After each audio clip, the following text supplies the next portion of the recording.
following announcement has been paid for by the WZWA Network.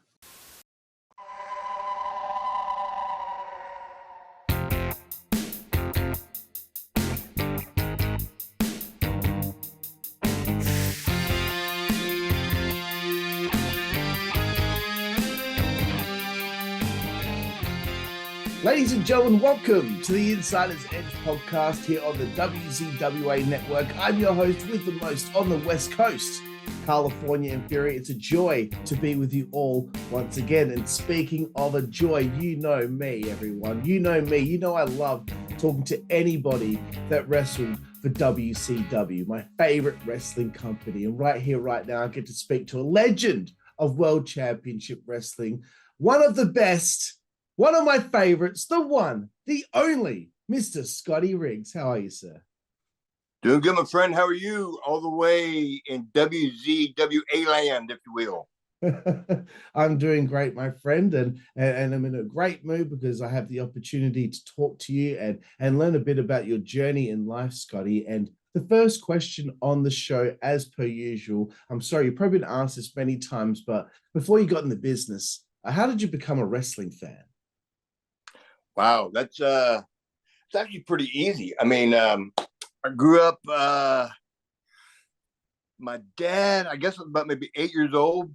I started really getting involved in sports, and he always kind of watched wrestling. So I kind of started watching with him. And I started becoming a Dallas Cowboys fan about the same time.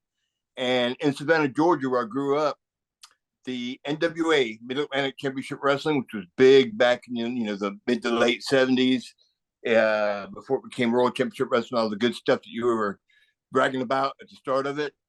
But yeah, I grew up basically going to that Civic Center twice a month. They come every other Saturday, or actually every other Sunday they would come, and me and my dad get ringside, front row, ringside seats in the good guys corner.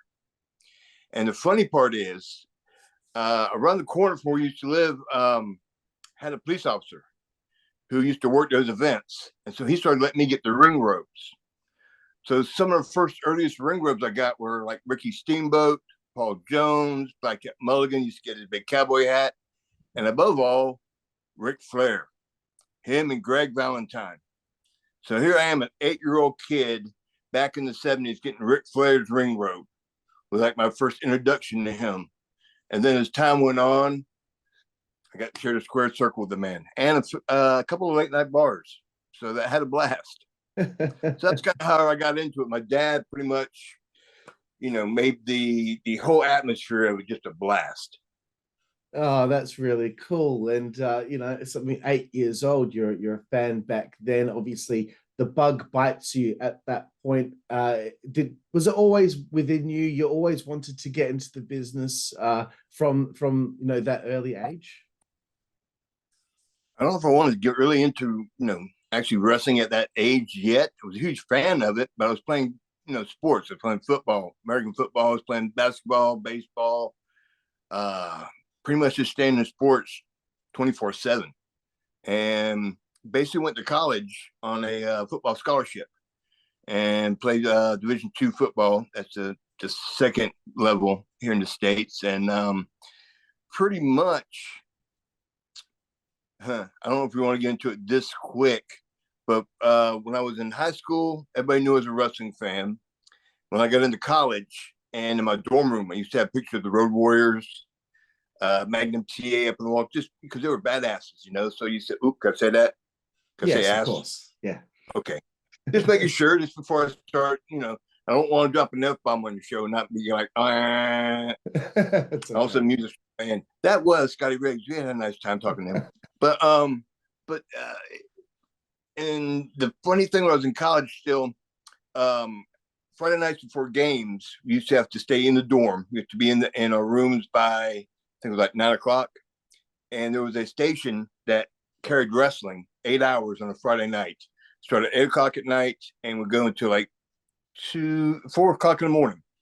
So we 8 hours of wrestling box of every different little thing from USWA to the stuff out of Texas with the Von Erichs to Florida Championship Wrestling, the Mid-Atlantic Championship Wrestling, Georgia, all that good stuff, and even AWA and some WWF stuff. And so basically, we would sit back and about 5 or 6, maybe 7 guys would come in my room and watch wrestling with us. And so that was kind of my continuation of being a fan, but never thought I would be one. So, I mean, it was something, you know, I want to be involved in sports and stuff like that, but never thought I would actually pursue being a wrestler. Right. So how did you find your way into the business there? And how was training under Ted Allen? I mean, during those times, how would you even figure out how to get into the business at that point? Well, see, this is back 1991, late 91. There was the school I went to was in Carrollton, Georgia, so outside of Atlanta, to the west of it, between Atlanta and Birmingham.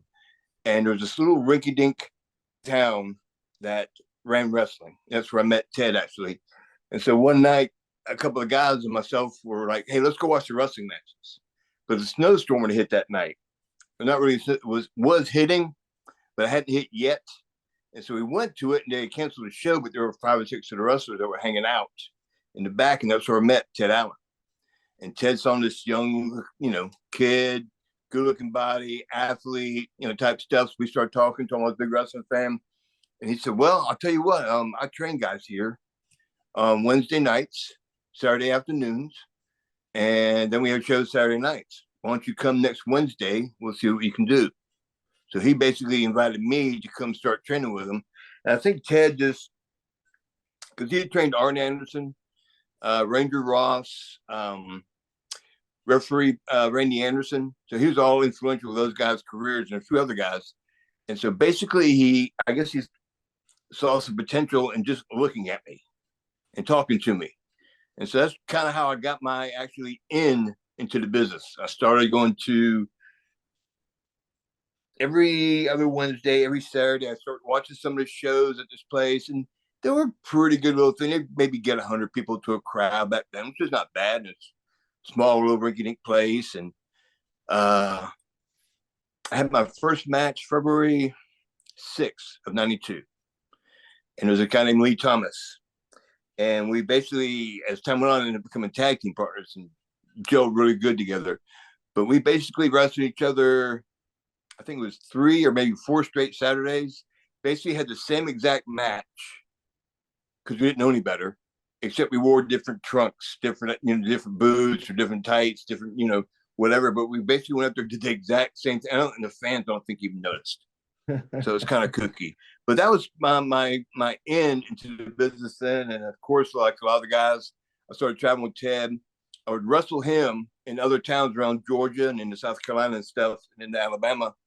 And he would basically train me in the ring. He wore a mask. So he would sit there and I wouldn't have to say a word. I just listen, just clean my ears and listen, because he was a 20-year veteran, if not more at the time. So basically he sat there and would call him a spot or call a couple moves. We'd go into a couple of things in the match and we'd do something. And he'd be sitting there, and like say I have an armbar, and he'd be sitting there going, can you hear them? You hear how they reacted? Keep listening to how they react to what we do. This is what we're going to do next.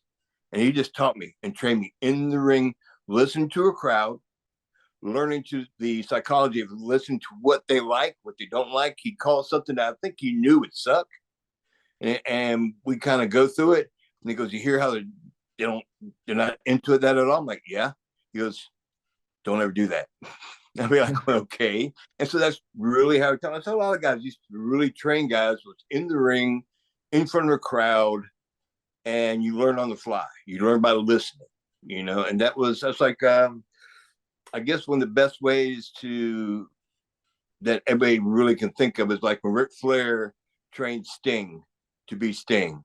He taught him that one match, Clash of Champions, we did like a 45-minute Broadway, you know, draw. And that's where he learned to be Sting. All he did was listen to Flair.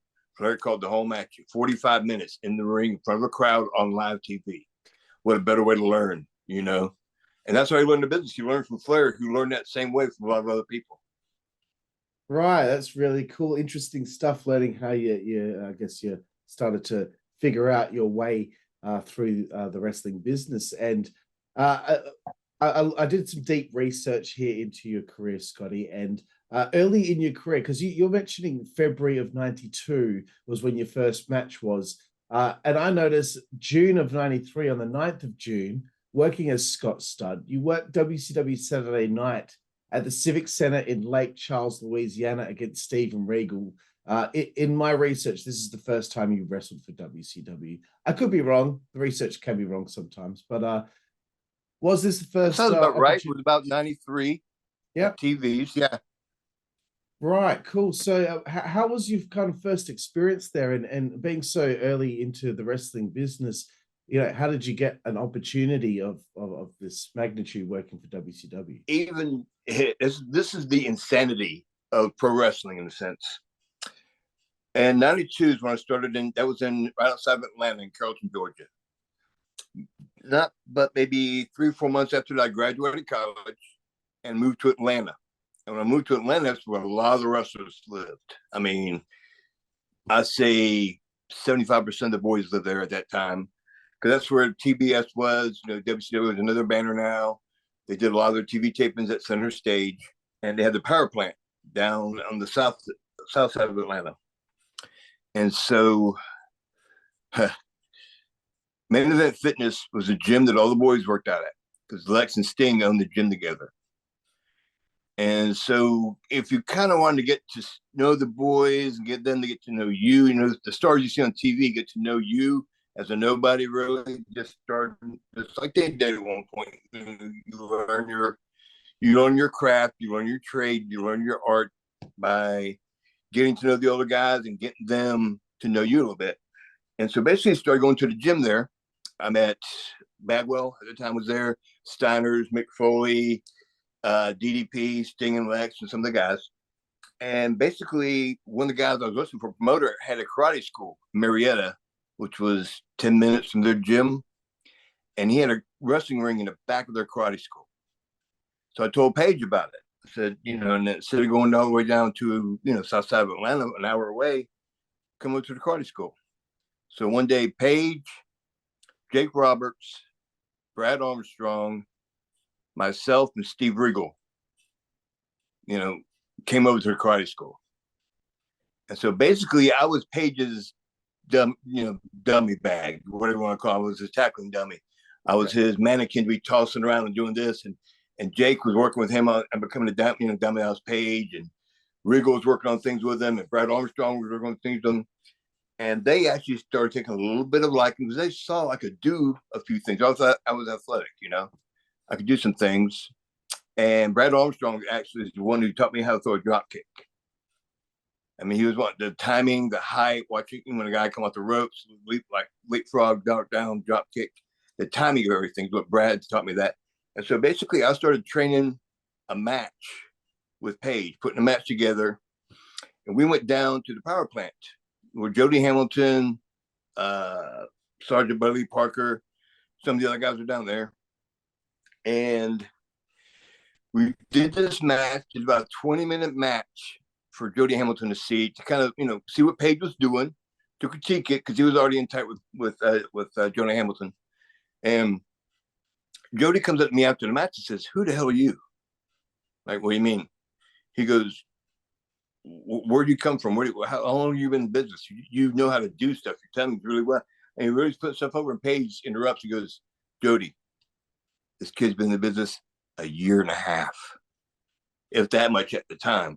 He had a little bit of time on there for me. Jody's like, "Dude, you want to earn some money?" I know. He goes, "You're young in the business. Want to earn some money?" I'm like, "Yeah." I can. He does all the enhancement talent, the guys who put the stars over, the jobbers, what we want to call them.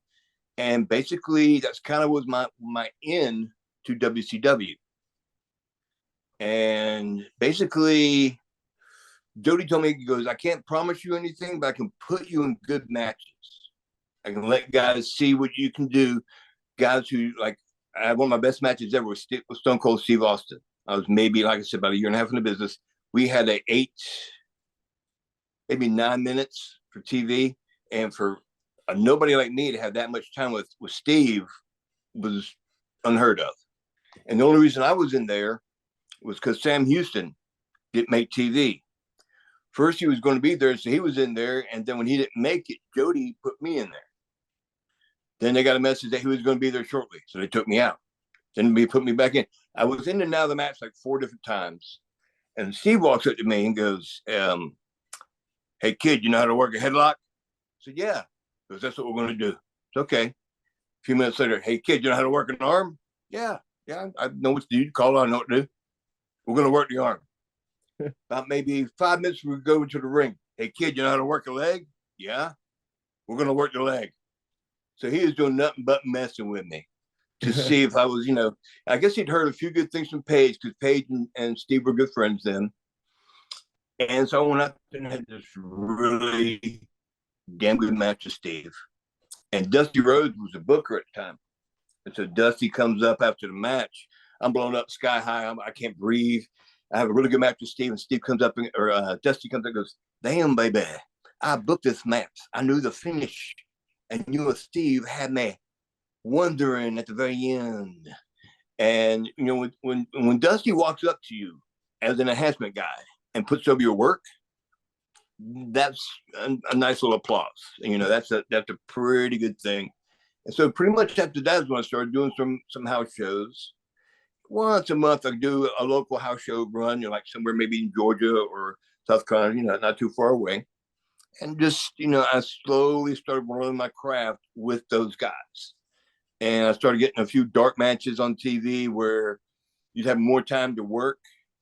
And I actually won a few dark matches. I don't know if you know Rick Rogers, Hustler Rick Rogers. He was my first win. And we go out there and remember Nick Patrick was a ref. And Nick goes, you know what to finish this, kid? I said, no. He walks up and I hear him in the ring. Walk up the rip. What's the finish? He goes, I'll call it. Okay, cool. And so we go out there and we have this 10, 15-minute match back for this, that, and the other. And all I remember is every time we get a 3 count, Nick's going down going, 1, 2, is this it? No. And I kick out or he kick out or something like this. And finally I beat him on a sunset flip. I remember Nick going, is this finally it? 1, yes, 2, 3. And he gets his hand raised. So, that's a normal conversation they're having in the ring with guys who know what they're doing. And I'm sitting here in awe going, this is how they talk. This is how they just chat. Like, no big deal, but just got to learn how to do it so they don't really see you doing it. If you're working a non-televised match and you got a camera in your face, you can do that. And that's how I learned that on house shows. Right. Awesome. What a journey. That was kind of my introduction into WCW. Right. Yeah, that's really cool. And you spend quite a bit of time there working from August 93 till mid 1994, because then in 94 you also spent a little bit of time in Smoky Mountain working for Jim Cornett. Got to ask you about working for him.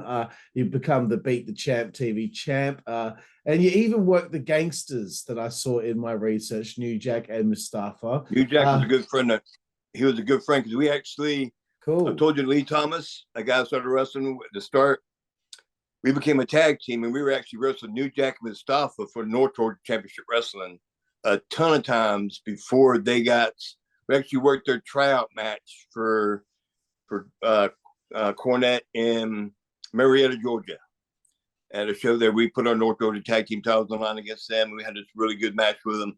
We dropped the straps to them and just gave Jim an idea of what they could do. And they pretty much started not too long after that working for Jim. So, yeah, that's how me and New Jack kind of have a little bit of a tie. And I think who was my partners? Skyfire or something like that. Scott Skyfire? I think that was his name, something like that. But They beat the crap out of him, I remember, but they gave me some stuff. And it was because I was friends with those guys. They knew I could work, they knew what I could do, and they didn't want to just, we were friends, they didn't want to just, eat me up. So we're like, okay, we'll do this for you. Tagging your partner, beat the crap out of him. If you come in, do this, and this, tag him back in, we'll take the finish on him. Cool, works for me. But yeah, the thing with Cornett, again, another connection, another crisscross. Again, Jake the Snake was one of the guys that was working with Paige at that when I first started doing that stuff there. And I actually was going to do some shows here and there where I was driving Jake, because this was when Jake was into all his debauchery, all his drugs, all his stuff that was going on at that time. And his wife, Cheryl, thought I could keep him straight. And there's no way you can keep that man straight. I actually went down to Mexico with Jake as his bagman, I guess you'd say, because he worked Conan in a cage match in Tijuana, Mexico when he lost his hair. I don't know if you remember that when Jake, that happened in his career. I was down there with Jake and had 15 grand stuffed in my cowboy boots, down my jeans, up in my shirt and my jacket and all the stuff like that. And so that's how I got in with Cornett. Was Jake told Cornett I could do that 450 two cold Scorpios 450 splash. I couldn't do that. And so that's when I actually worked at Kendo Nagasaki, the Kendo, the mask guy. I was also one of him.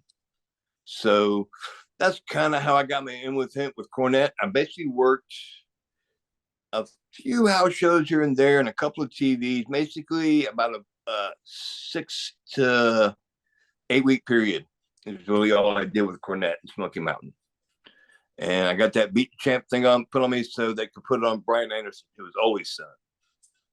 Right. So, interesting. Yeah. So, again, another experience there for you. And here's another experience that I wanted to bring up because in my research, this was the only time I saw that you worked for the WWF. But again, the research could be wrong. June 7th, 95, working with Gorgeous George III, aka the Maestro, on Wrestling Challenge in a dark match in Johnstown, Pennsylvania. Yep. So how did this opportunity come about? Because one thing I also wanted to ask you about a little bit later on, one of my friends for the YouTube channel that I work for, we were talking about the fact that I only saw that you had this one match. And we thought to ourselves, why was Scotty Riggs never signed to the WWF? Like even after your ECW run or after your time in WCW, we really just didn't understand how there wasn't at least a little bit of a run there for you. So please tell me about your experience. It's very kooky how this goes. Again, it's another connection. 94 was also when I was in January of 94. I started in USWA. Jerry Lawler's territory. And I got actually put there with a little bit of help with Jake. But Arn Anderson, of all people, comes up to me at Center Stage where we did TV tapings. I was actually out that night. Pulls me aside and says, "Kid, you got a good look. You got ability. You got a great attitude, great work ethic. You need to work on your promos. You need to work on this and that. But you need to get out of here." He was Eric Bischoff is about to take over. And you will get stuck. You will get no chance to get any better here, because you need to learn your craft. So whatever you can do to get out of here, do it. And so basically, it was in '94, Thanksgiving of '94. Worked a show in Warner Robins. That's where Jerry Law was on the show. Gorgeous George is who I wrestled on that show, and Jake Snake was there, and like I said, Jerry Law was on the show, and Jake told, Jerry to watch our match. Jerry comes at me afterwards and says, "Hey, would you, because I like your stuff, I like your look, would you want to come to USWA in Memphis and work?" He goes, "But here it is. You only make $40 a day. You will wrestle 6 days a week, twice on Saturday." He goes, "I can't promise you anything but experience and exposure." I said, "Yes." I mean, in my own mind, Arn talking to me in Center Stage is running through my head. I said, "Yeah, I'd love to do that." And he goes, "Okay, Randy Hale, who's the booker at USWA, said he'll get in contact with you." And January 1st, I remember I was at Ray Lloyd. It was Glacier. It wasn't Glacier yet, but Ray Lloyd's apartment. We were watching bowl games. And he was my contact point. Basically, I was kind of like, I was sleeping on his sofa basically at the time. Well, he had a nice apartment, him and another guy he used to wrestle with, and I was sleeping on the sofa, and There'll be another funny story. I'm sleeping on his sofa as one half the world tag team champions at the same time. But his phone rings and it's like, Randy Hale, we'll get you started January 14th, be at Channel 5 in Memphis at, I think it was 7:30 in the morning. He goes, we go live on TV at 10. We'll be done at 10:30 and we'll get you going from there. I said, okay, cool. So 2 weeks later, I was in Memphis and I was there for 8 months. During that time, about 3 or 4 months into the run there is when Gorgeous George came in, working that gimmick, working the characters when Jerry finally brought him in. And we started working against each other a bunch. And Sid Vicious came in for a few shows. Undertaker came in for a few shows, some other guys. And so we kind of got brought up to be used for some talent to put guys over. The first time I went up there, they put me they needed somebody to take a bump for Mr. Fuji. So they put me as Lex Luger's flag bearer. So here I am. He's wrestling Yokozuna for I think it was a qualifying match for the Royal Rumble or for King of the Ring. It was a qualifying match for King of the Ring. And I go out there waving the flag, doing the whole 9 yards, do the thing where I take a chop from Fuji to me, which was cool because I grew up watching Fuji on some of the WWF stuff with him and Mr. Fuji and was it Tanaka? Yeah, Toru Tanaka was his tag team partner.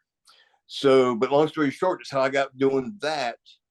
And Mike Rotundo, who was their agent at the time, pulled me aside after the thing and said, you're from Atlanta, Lex is from Atlanta. We may do a thing where you become Lex's protege. And we might work that with you. So we're not going to use you putting anybody over. But you can, we're still going to collect you $200 for each day for doing the TVs and stuff. And so that's also when they brought George up for a tryout match because of his character. They wanted to see that work. And so that's how that match came up with George. Me and George knew each other. Jerry said those guys are wrestling USWA, but go out there, they can have a good match. And they all thought it was a tryout match for me when it was actually a tryout match for George. But he was trying some things we had never tried before, like a Ric Flair flip in the corner, where you go over the top, da-da-da. And the WWF ropes were a little bit higher, and they were a little bit looser than what you were used to. And so he tried to do the flip and land straight on his head. And so he tried to do a few things where it just did not look good. And I kept going, you sure you want to do this? Because I knew him. I knew Robbie pretty well. I was in Robbie Eagle, so I knew him before the George thing. And he's like, yeah, I can do it. I can do it. You know I can do it. It's okay. We'll do it. And everybody, because I had shined by doing the simple things, 1 or 2 decent things, but keeping it simple. But they go, this guy can work. We're pulling somebody. And that's what you got to let them know is this, you can work. You can go out there, and if something doesn't work right, you can pick up and keep going. And so that's kind of where that match with George happens, is during that time. And then when I get back in Memphis, and get back on the road from there, I actually get called in from a guy named Kemper Rogers, who was a production guy for WCW, to do a music video for him. He knew me. We were kind of friends. We talked at shows and stuff like that. And that's when me and Marcus were putting a music video by him. And to kind of end my time in USWA working for Lawler, they wanted me to go up and do some more TVs. And I basically said no, because in talking to Kevin Sullivan, Terry Taylor, and a few other people, they didn't want me to do that anymore because they were thinking about bringing me in to be Bagwell's partner. And that was June of 95. So a few months before my actual debut as an American male, that's all a lot of time was kind of happening with the tryout match with George and this, that, and the other, and some other stuff that was going on. Possibility of being Lex's flag bearer, all these little things that could have been a step into WWF. But if you look at it, and this is probably maybe leading up to a question you may be going to ask, I end up going to WCW, be Bagwell's partner in 95. The first ever Nitro, who shows up? Lex. Nobody knew Lex was coming in. So if I had stayed in Memphis instead of taking the opportunity to be Bagwell's partner, I could have got stuck in Memphis on the possibility of being Luger's protege. Little do we know, a few months later, Lex would be leaving, So there were two things working, two tides that you could say were working to get us both in there at the same time. And for me to take that one ramp, not knowing Lex would do that, and that's, again, the weirdness of professional wrestling, of how it's all timing, how something can get you into a spot or can cause you to lose a spot. And that's why you never saw George in WWF, is because his timing of that match was so bad. They just said, him coming in is not worth it to give him a spot. Right. Wow. It's amazing how things work out. And I think that was one of the few unique situations where this X, Y, and Z factor, like I said, in meeting, Ted Allen at the very start of my career, to finally meeting Jim Cornett and Jake Snake and DDP and Regal. Like one of the matches I had, a TV match I had with Steve Regal. He remembered me from working with Paige and stuff at the karate school. And so he gave me a few things in the match. So just follow me. I'll make you look good. He goes, I'll probably beat you up a little bit too, but I'll make you look good here and there. So that's kind of what we did. And like I said, Brad Armstrong, everybody loved Brad. And so Brad was putting me over big time. I would work with Brad, again, my drop kick, and a lot of timing things, because Brad's timing was impeccable. He was so smooth in the ring. And so that's where I learned a lot of just timing things. He was working me on the side saying, hey, do this. Let me watch you do this. Oh, that sucked. And that's the way you got better. You had somebody telling you your stuff was horrible. Very cool. And so you mentioned the idea of becoming Marcus's tag team partner. What did you first think when you pitched this idea of the American males and teaming with Marcus? And again, another goofy story. When we had done that music video for Kemper, it was me, Marcus, and this girl named Heather, and it was a Aha song. They did the Take On Me song. I can't remember what the name, Lie With Me, I think is the name of the song we did. And it was on MTV Buzz Clips. And when Kemper was doing the production of the video, he was using the CNN studios. Jimmy Hart walks in and sees me and Marcus on the the editing board and stuff, putting all the stuff together. He goes, where's Scotty at? And he was like, he's in Memphis. And that's where, again, during that time of June, in June, July of '95 is when the phone started ringing at the Louisville Days Inn, where they have stayed at that same Days Inn for 20, 30 years since the territory's been around. And we were there every Tuesday for the Louisville Gardens. And so Jimmy knew how to get in touch with me because he knew I'd be there. So that's when phone started ringing with Kevin Sullivan talking to me about coming in to be Bagwell's partner. So I had Kevin talking to me, Janie Engel. Janie Engel was the head secretary of WCW. And Jimmy kept talking to me about this, that. Okay, we'll talk about this, talk about that. And each week, a little more of a promise got being made until finally Janie Engel gets on the phone and says, Kevin wants to talk to you. Kevin goes, I guarantee you $600 a week to come in to be Bagwell's partner. Are you interested? It's a 90-day trial to be Bagwell's partner. Sure. Yeah, I'm definitely interested. I'm making, X amount of dollars, $40 a night in Memphis. That's $200 a week. Plus you made a little bit more, if shows were good and where you were on the card, your money got to go up some. And I said, sure, I'd love to come in. He goes, okay, hang on, let me give you Janie, and this is Tuesday in Evansville, or in Louisville. Wednesday, we're in Evansville, Indiana. Janie goes, okay, we need you in Atlanta this weekend. So I'm on a Tuesday going into a Wednesday. And I'm going, okay, you want me there in Atlanta this Friday? Yes, because you're going to be in Orlando at our TV tapings the following Monday.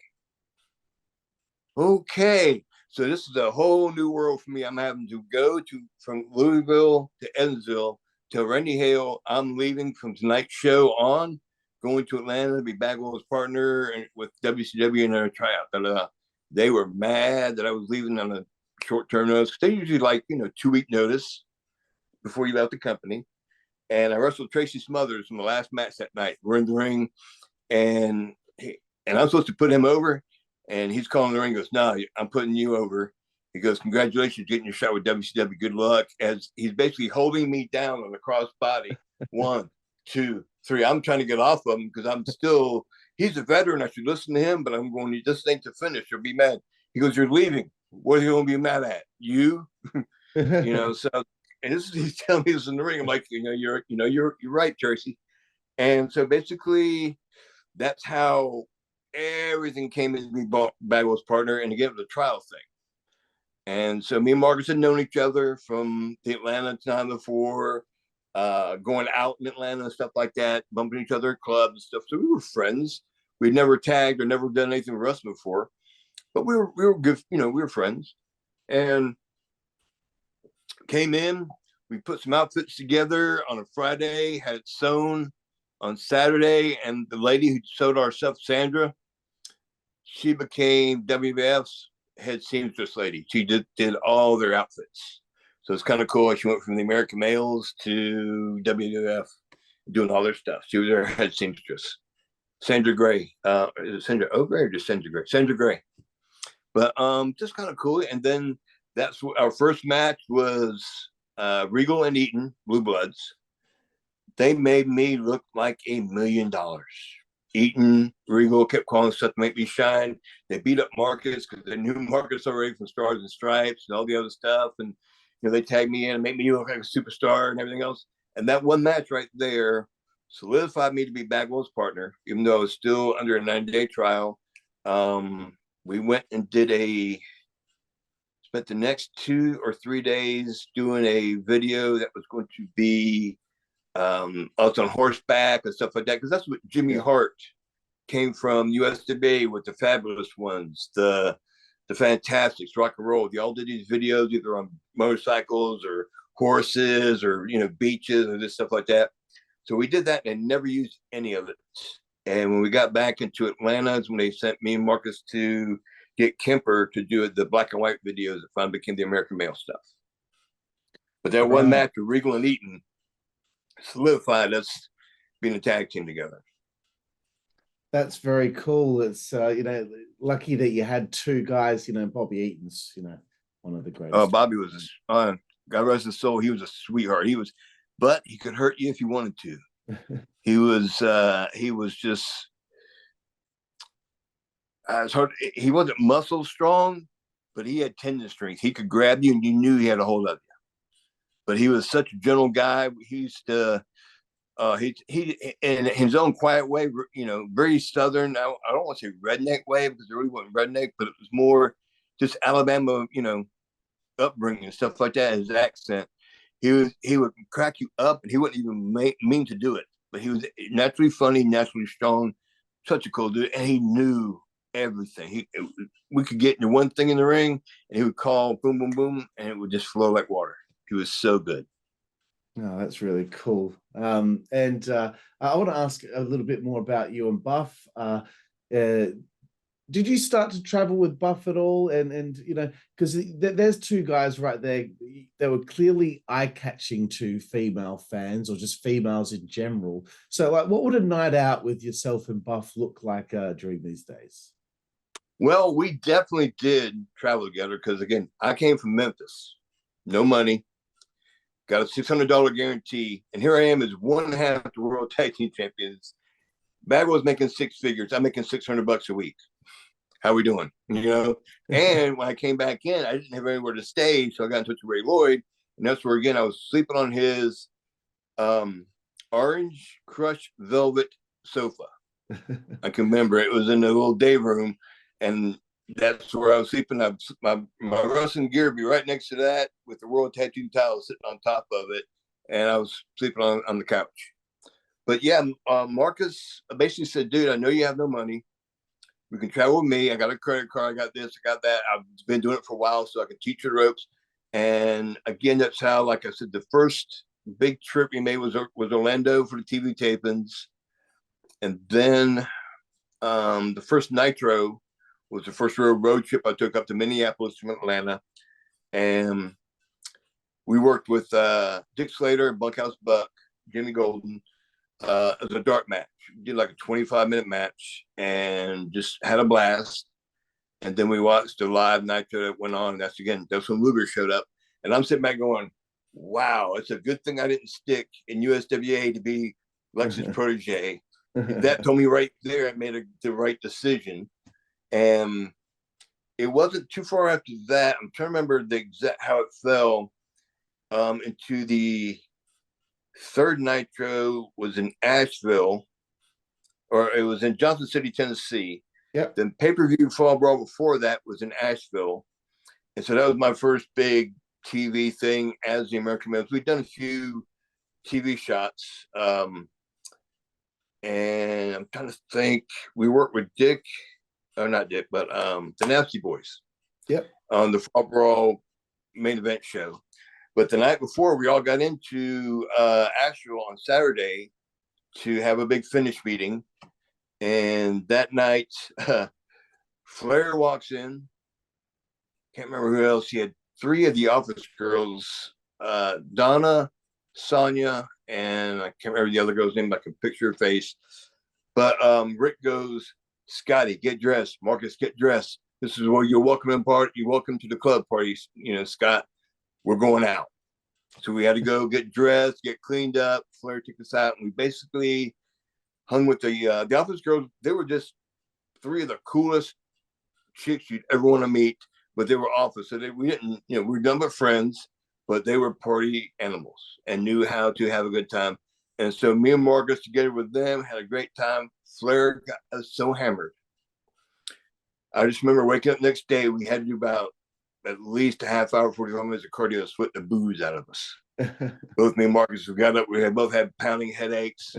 And Marcus was like, Flair took me up before, but not like that, Scotty. He took you out right, Scotty. He took you out right. And then we worked the Nasties that night. And if you watch the beginning part of that match, I lock up with Jerry Sachs at the very beginning of it. He has 22 unanswered live round punches, kicks, and stomps on me. And if you watch the beginning of the match, you see Marcus hops in the ring, he's yelling something. Knobs runs down the apron, and he's yelling something. And Jerry's just getting in the ring going, I'm just welcoming to the company. And they're not live on TV. You don't stop a mud hole in the dude. You still got the rest of the match to go. So that was my welcoming to the company from SAGS. 22 unanswered punches, kicks, stomps. It was a blast. But yeah, me and Marcus basically started traveling every week together. And here was the real icing on top of the cake. Lex and Sting are great friends. They run, main event fitness together and friends for a long time. From back in the 80s, and probably, when Sting and Lex were back, back in that time. Sting and Marcus became great friends. So here Lex comes back into the company.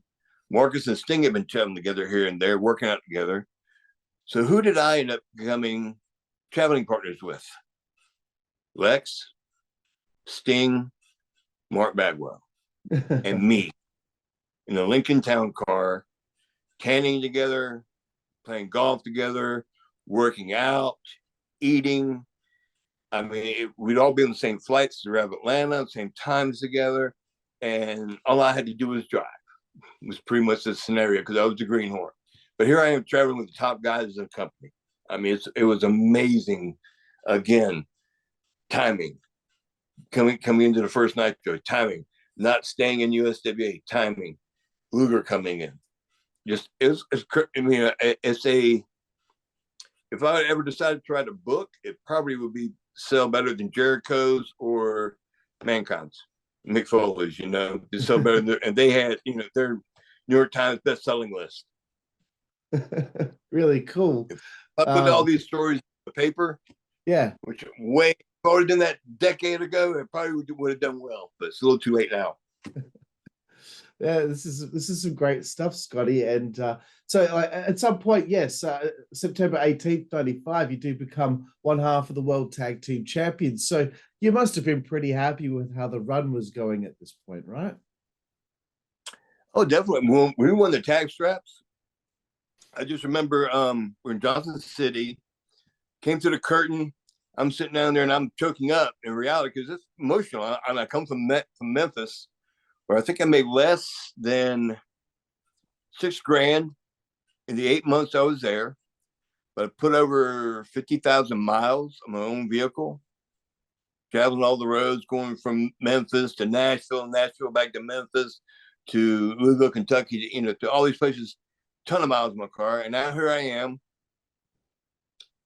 with a pretty solid spot, even though I'm still don't have a first contract in front of me, but I'm still pretty solid spot with one half the World Tag Team titles, with the strap that, the Terry Gordy and Steve Death Williams had the same straps. Barry Windham, Dustin, Pillman, Austin, the same leather straps, they had all worn. I got in my hand, So to me, I'm really just tripping out that I have come this far. And Arn Anderson happened to walk by and saw me a little choked up, said, "Kid, congratulations. Remember the chat we had in center stage?" I was like, "Yes, I do." He goes, "I'm glad you listened." So that was, again, another welcome to the company spot was Arn.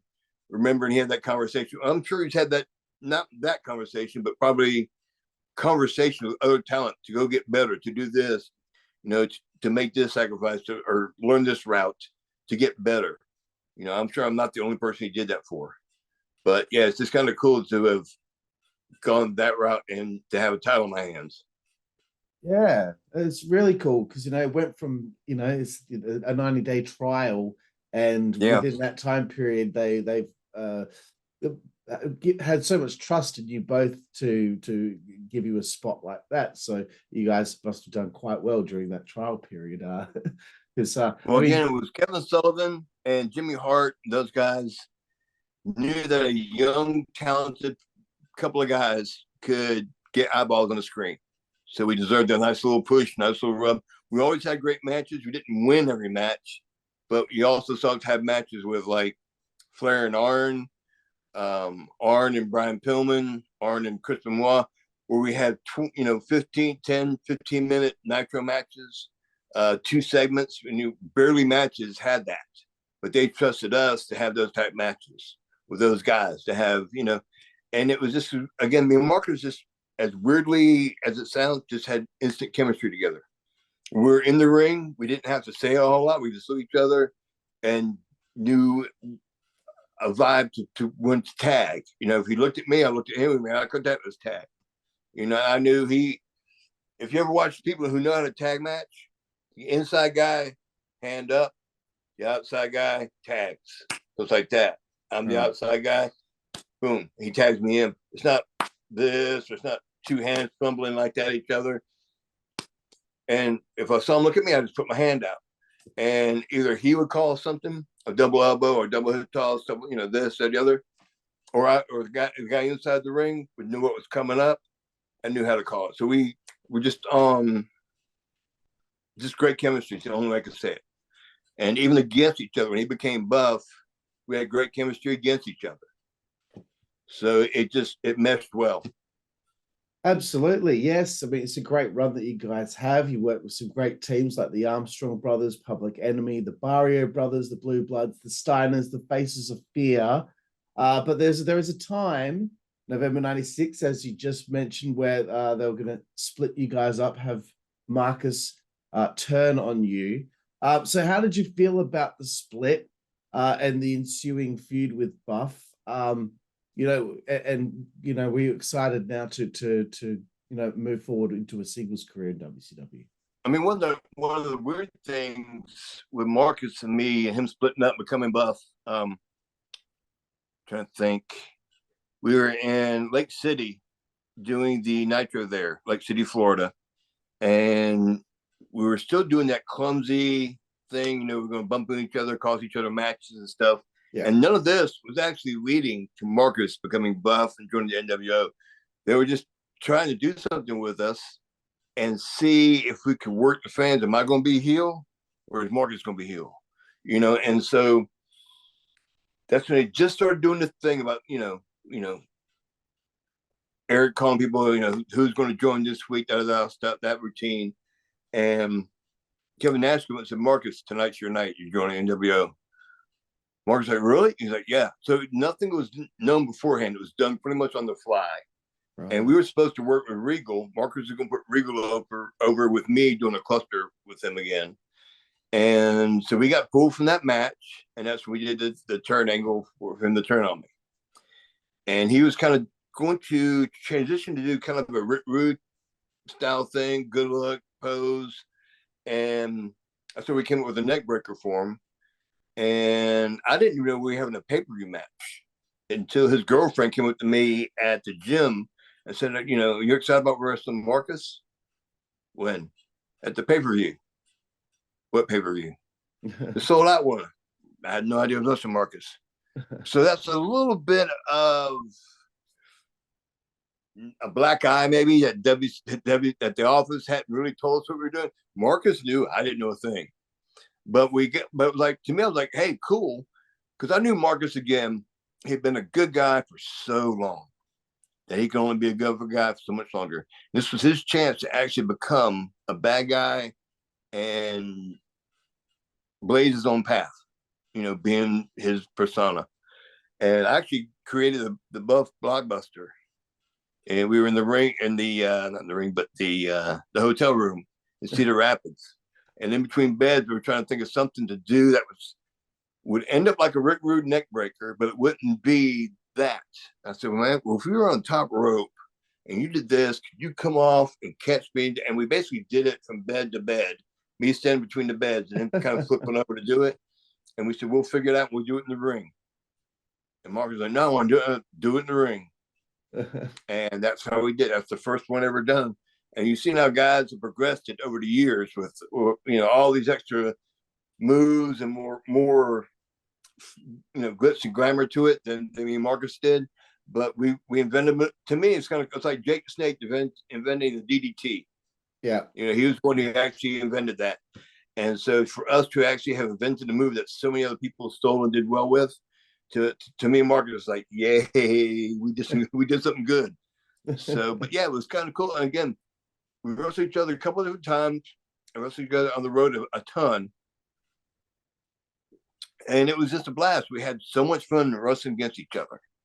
And just like we did with each other.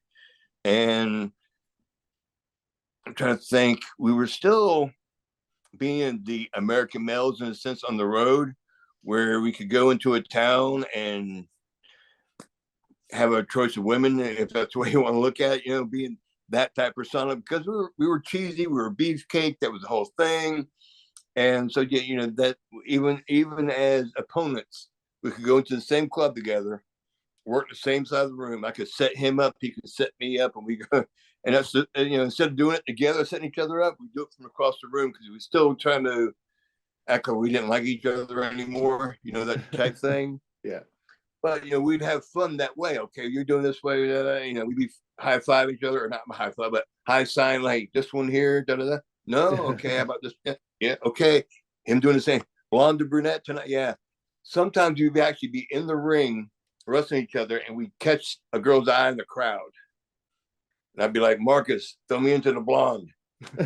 And boom, boom, boom. He throw me outside. He pitched me over. I lay in the blonde's lap. What you doing tonight? And I look up here. And that's how we'd hook up sometimes. Just being just goofy, silly, but having fun and entertaining fans at the same time. We were kind of idiots that way. That's very cool, Brian. And one last question before I put a bow on the section about the American males here in this interview. What do you think you learned the most about, just being a professional wrestler from your run with Marcus and the American males?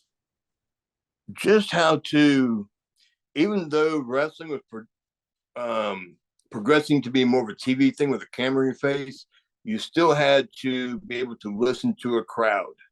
Yeah. A strange way to kind of, even though it has nothing to do with the American males, the Spring Stampede '99, when I wrestled Mikey Whipwreck. Yeah. We were a dead match. They had put that new gimmick on me, kind of with a mirror type thing. And me and Mikey, the fans couldn't give two whips about us. You know, they couldn't care. They didn't even want to cheer. And there was one point when they started booing, and I dropped down and grabbed Mikey in a rear chin lock, and they were just booing. Just, you know, we're booing, yawning, all of it. And Mikey's like, let's get up. I'm like, no, sit right here, brother. Let's get up, down. No, we're sitting right here. I ain't letting them dictate us. And even though we're working a TV crowd, a pay-per-view crowd, I'm not going to let the crowd tell me what to do during a match. And that's what kind of Marcus, because he had already learned that, passed on to me. And I knew Mikey knew that, but he was also, he was ECW and stuff. But I had to calm him down and say, no, I'm not letting these people tell me what to do. And I got my biggest compliment ever, not face-to-face or anything, but Horace Hogan comes up to me after a match and says, man, Holster and those guys are watching your match. I'm like going, oh, no. He didn't like the booing, did they? He goes, no. When they were booing you and they saw you drop down and you grabbed Mikey in the hole, you sat there, Hulk was like, that guy knows what he's doing. He let them this thing, and he goes, Hulk loved it. I'm like, really? He goes, yeah, I think Hulk was going, these guys suck. Are they booing them? Hulk got pulled over it. I didn't let the crowd tell me what to do. So that was kind of the thing that I learned to that point in my career. To be a professional wrestler, you don't want to. I'm the pro, not the fans. So that was the one big takeaway I had at that point in my career so far. Awesome stuff. Love it. I love the stories and the next obviously memorable time in your career. So when you're a part of Raven's flock, what did you think of being repackaged in this way? And was the eye injury legitimate that led to the eye patch? I don't know, was it?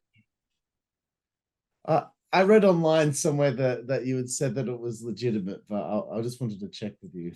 Well, brother, it was professional wrestling. Of course it was legit. It was real.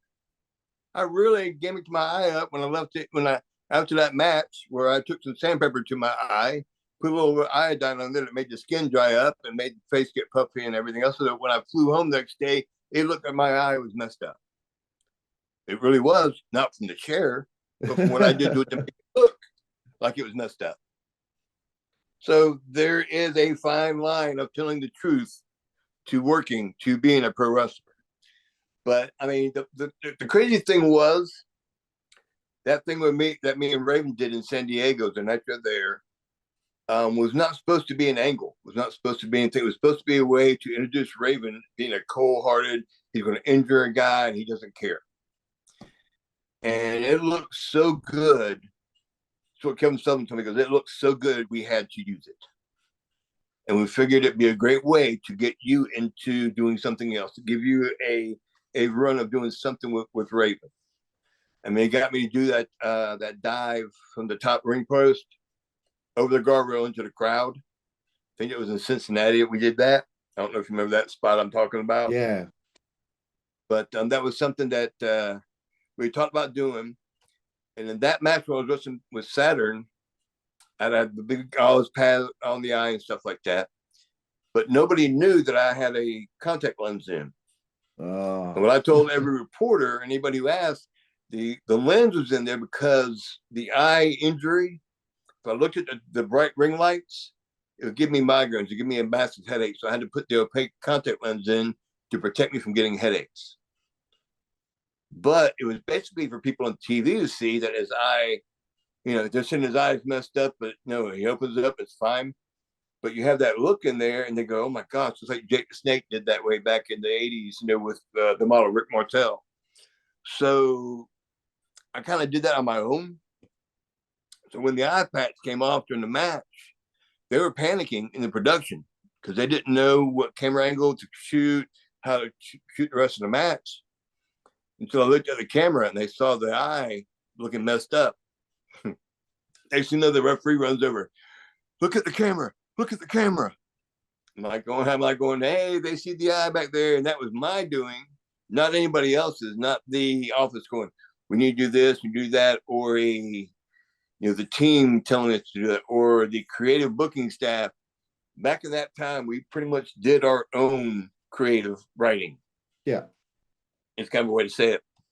And me doing that, legit, I could not see out of that eye at all with that lens in there. Right. And so my depth perception was way off. Some of my punches, I'd hit somebody, sorry, right in the face. I'd legit punch him because I couldn't see when, not to hit him so hard. And when I got on that ring post, I had no depth perception. So I could have dived and crashed and burned into the guardrail. So we had Sick Boy and I think it was Kidman move the guardrails. Actually, they were shaking the guardrails, acting nuts to scoot the guardrails closer to that far out to jump, but it still looked good. And Arn Anderson, of all people, walks up to me and says, dude, you're not Rey Mysterio. You're 240 pounds. Ray's about 180 and can make that dive. You can't do that. You shouldn't do that. If you hurt yourself, you're in a little, I said, we got it on. All right, kid, you know what you're doing. And it just worked out again. It was something that looked great. And it came into being a part of the flock so well with having the real of the eye looking so good that we took steps. And actually, Raven didn't tell me to do it. Nobody else told me to do it. I just did it on my own. And we had our match at World War III in Detroit. Yep. And we were supposed to start in the third ring and finish in the third ring. We started in the third ring and we finished in the first ring. They were so pissed because they only had camera people that were only supposed to work certain spots. So we had camera people that were running this way to do this, and production was going, no, go to camera 1 and ring 1. They're supposed to be in ring 3. I know, damn it. Yeah, and so, but we wrestled everywhere we wanted to and finished in that ring. And I still remember we had worked a couple of house shows to get an idea how we wanted our match to go. And when I reversed and dropped to hold him into the chair on the pay-per-view, I crawled over, or we're both down for about almost a 10 count. I finally throw my arm over, 1, 2, and he does a kick out. The crowd in Detroit in Palace of Auburn Hills is what it was. They all went, oh, when he kicked out. They thought I was beating him with that reversal. Yeah, I was using his own maneuver on him to beat him. The crowd was so in their match, and when he did that, I'm laying on, I'm raving like this. He's on the mat, chin up. I'm like, we got him, and he goes, I know, isn't it cool? I'm like, just because we heard them visibly gasp when he kicked out. So it was like really cool that we had them right where we wanted them, and we could go home when we wanted to at that point. So it was really cool.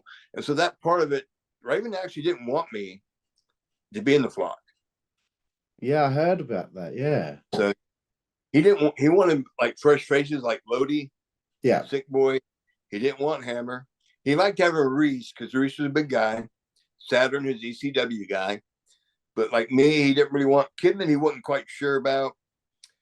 But he goes, the way that I changed my look completely and embraced the eye patch and did the eye thing, he goes, I kind of earned I earned my spot to be in there. It just wasn't something that was handed to him.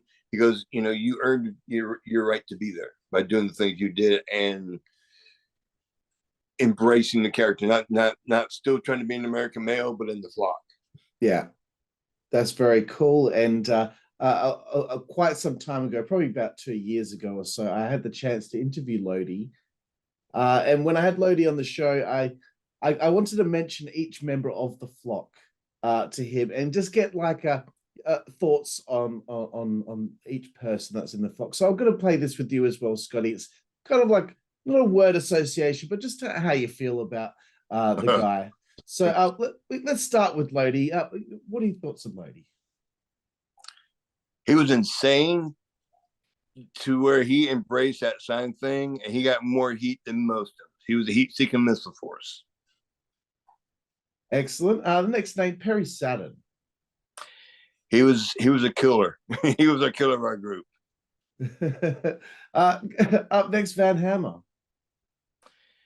Van Hammer was a troublemaker because he got kicked out of sitting ringside because he decided to light up a cigarette one day And he also got us more fights because the Georgia Dome match that me and Saturn beat Mongo and Benoit.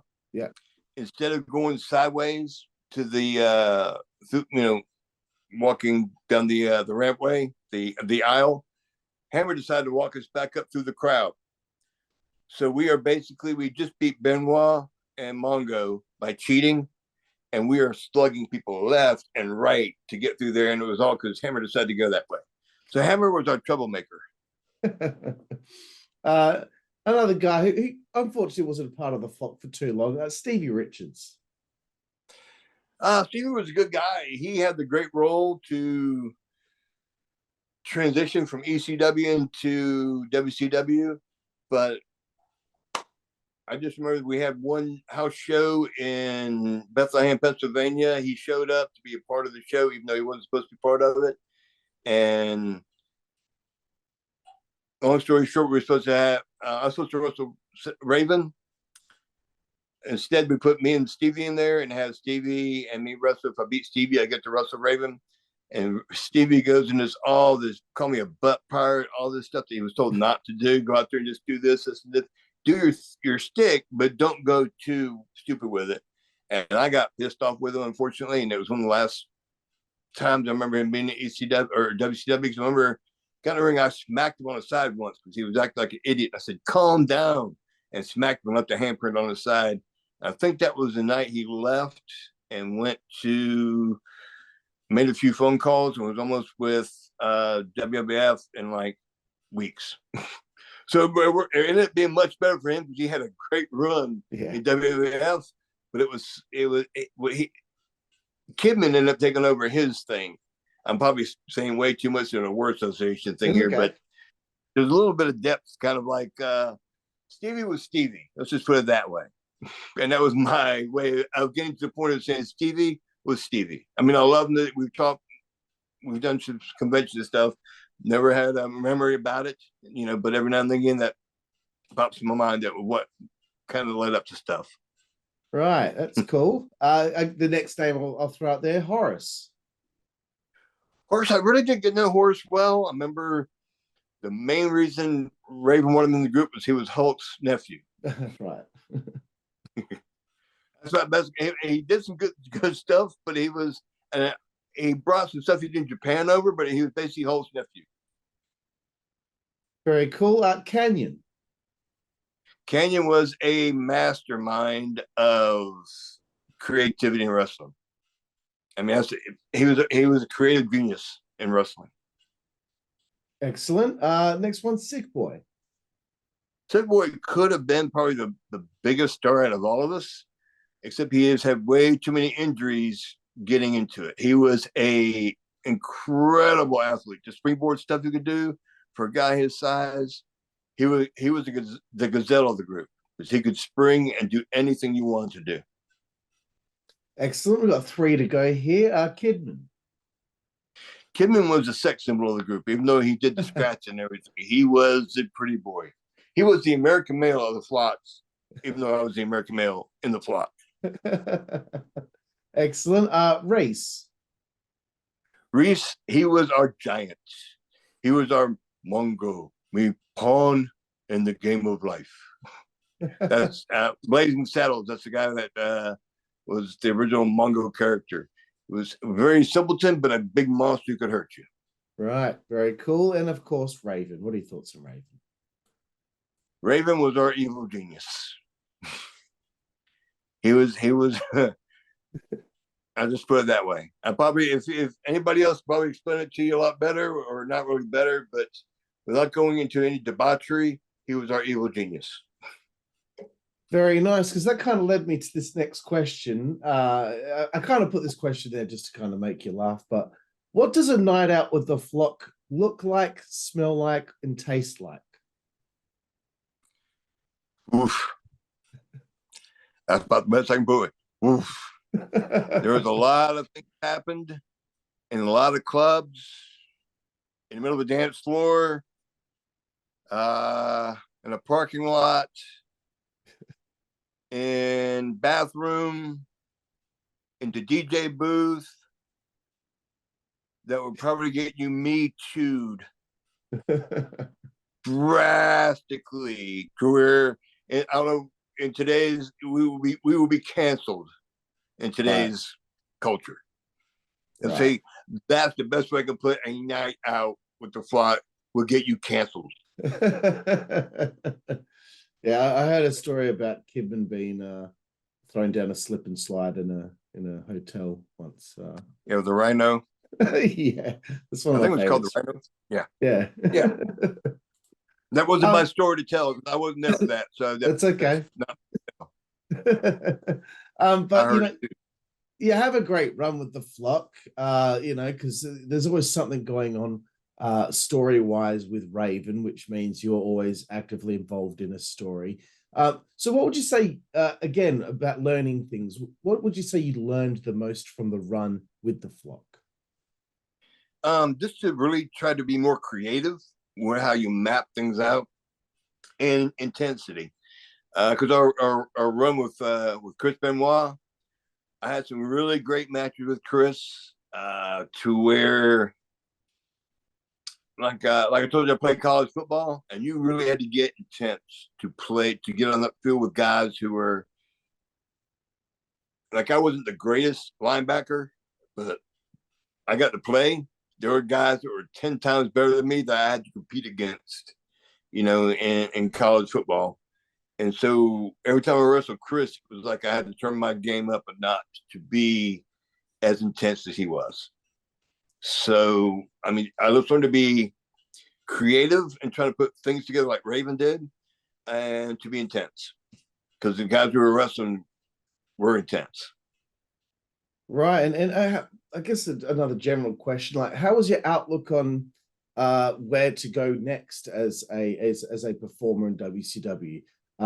Did somebody come to you with the idea of the gimmick, you know, with the mirror and the narcissism, I suppose, of the character? Well, or was that kind of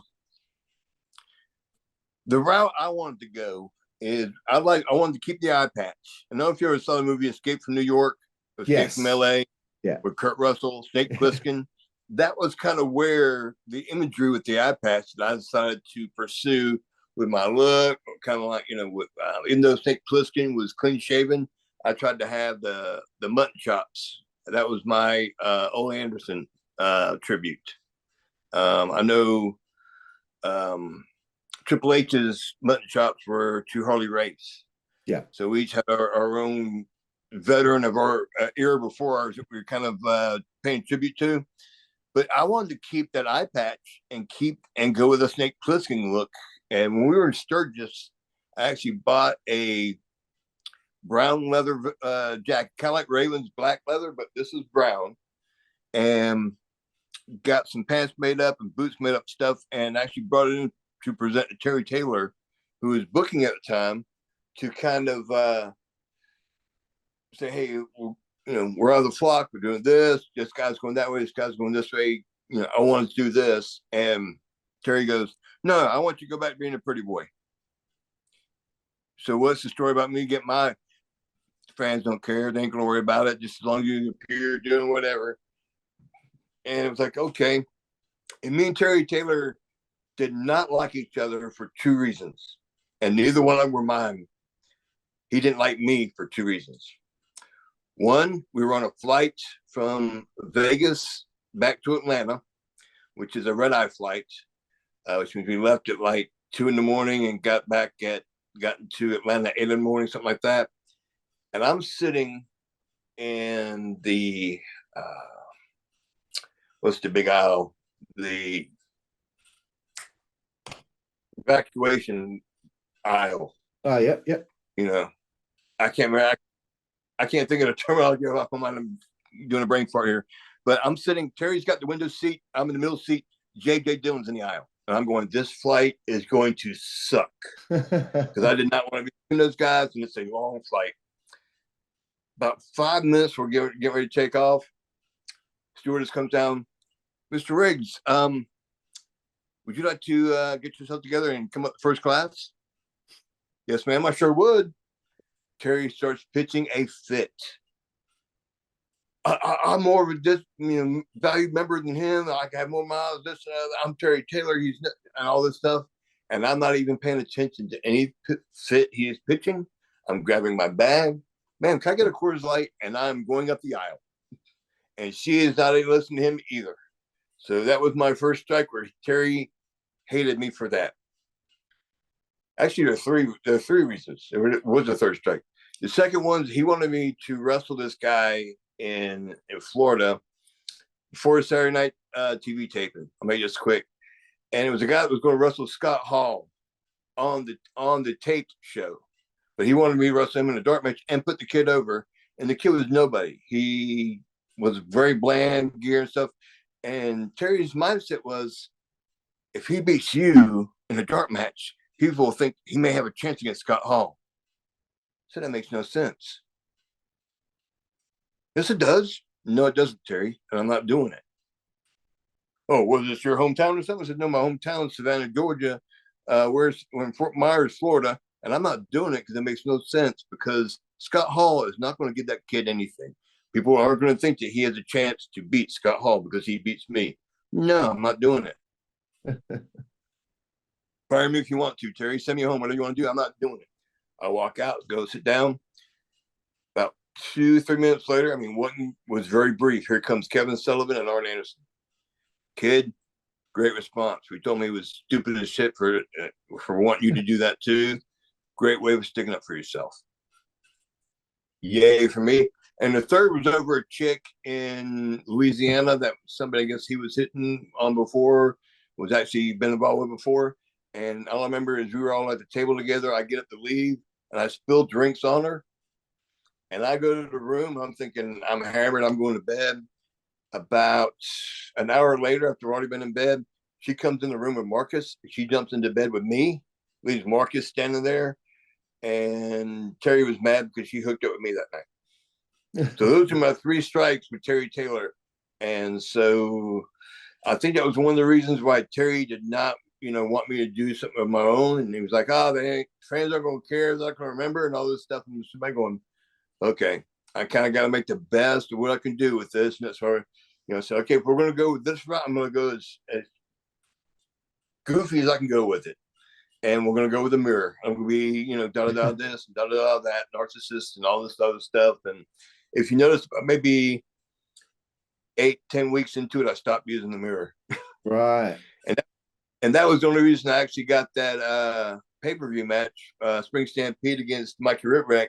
Kevin Nash was booking now. He took over the book from Terry Taylor. And Kevin was like, well, let's see if we can get this gimmick over for you, kid. I'll put you on a pay-per-view match. Kind of like he got put when he was Vinny Vegas. Right. He got put, when he came up with that character kind of talking, he was put into a match just to get it over with, to get the character over. And so that's kind of what he did for me. Let's get you a pay-per-view match, kid. Okay, cool. It doesn't really do much for me. All it does is get me to travel from Atlanta to Seattle and go and perform out there for the weekend. So that was a blast. But besides that, it was, I could have done that in Atlanta doing the Center Stage stuff. But it was a blast to do. Yeah. Pay-per-view match, cool. One for the history books. Absolutely. And you work all through 1999 in WCW without any real angles or story. Although you do win 51.4% of your matches, just to be a real nerd about it. Oh, I didn't even know that. So how did you feel about the situation as 1999 keeps progressing? I guess they keep changing who's writing the show. Sometimes it's Kevin Sullivan. Sometimes it's Vince Russo. Sometimes it's Kevin Nash. Things keep changing here and there. How did you feel about your situation as 1999 was ending? Well, the biggest memory I have is, everybody was walking on eggshells at that time. Nobody knew what was going on because, again, like you said, everything kept changing. Nobody knew who the boss was. 1 minute Bischoff is there, and next minute Russo's there, and Bischoff is gone, and Kevin Sullivan's writing again, and now it's back to committee again, and so there's no stability anymore, and so it was no fun to be there. It was fun to be there afterwards, but to actually do the shows was, everybody became wrestlers to not have a real job. That's one thing, especially back in the 70s. Nobody wanted to work a real job, so you become a professional wrestler. So you can travel the world. I mean, I've been very blessed that on Ted Turner's time, I've been to Germany, England, Canada, all over the United States. I've been to Mexico, Japan, a couple, and Ted Turner got me to go to Japan for a 3-week tour. We're for New Japan, where probably 70% of the matches I got team with Jericho. We had a blast over there wrestling. It was me, Jericho, Bagwell, and Scott Norton were the only Americans on the tour. But we knew Tenzon, and I can't remember the other guy's name. God dang it. You can picture his face, can't think of his name. But we knew Tenzon from the Super Brawl one in Nashville when it was WCW versus New Japan. Yeah. Me and Marcus, as the American males, wrestled the Blue Bloods, on WCW versus New Japan. That was our thing right there. I guess you could say it's country versus country, American males versus Blue Bloods. But that's where I got to meet Tenzon, got to know him a little bit. He remembered me when we went over there.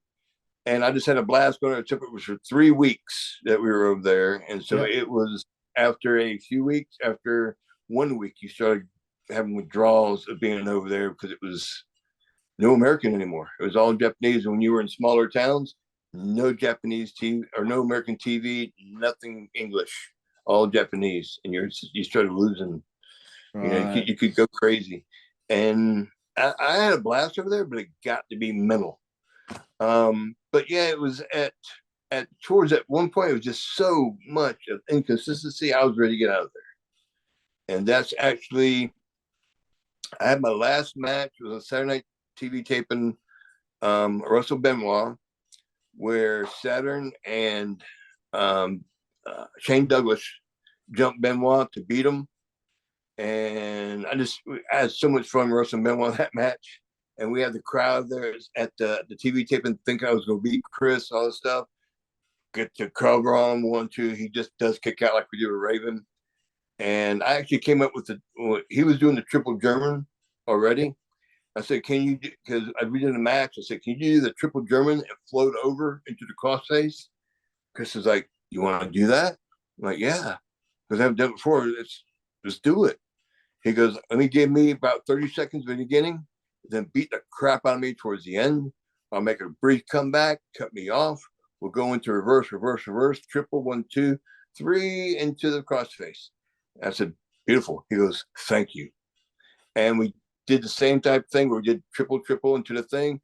And instead of, with the interference of, and I didn't request it, of Saturn and Douglas, they thought that was going to, stop that with Chris and stuff.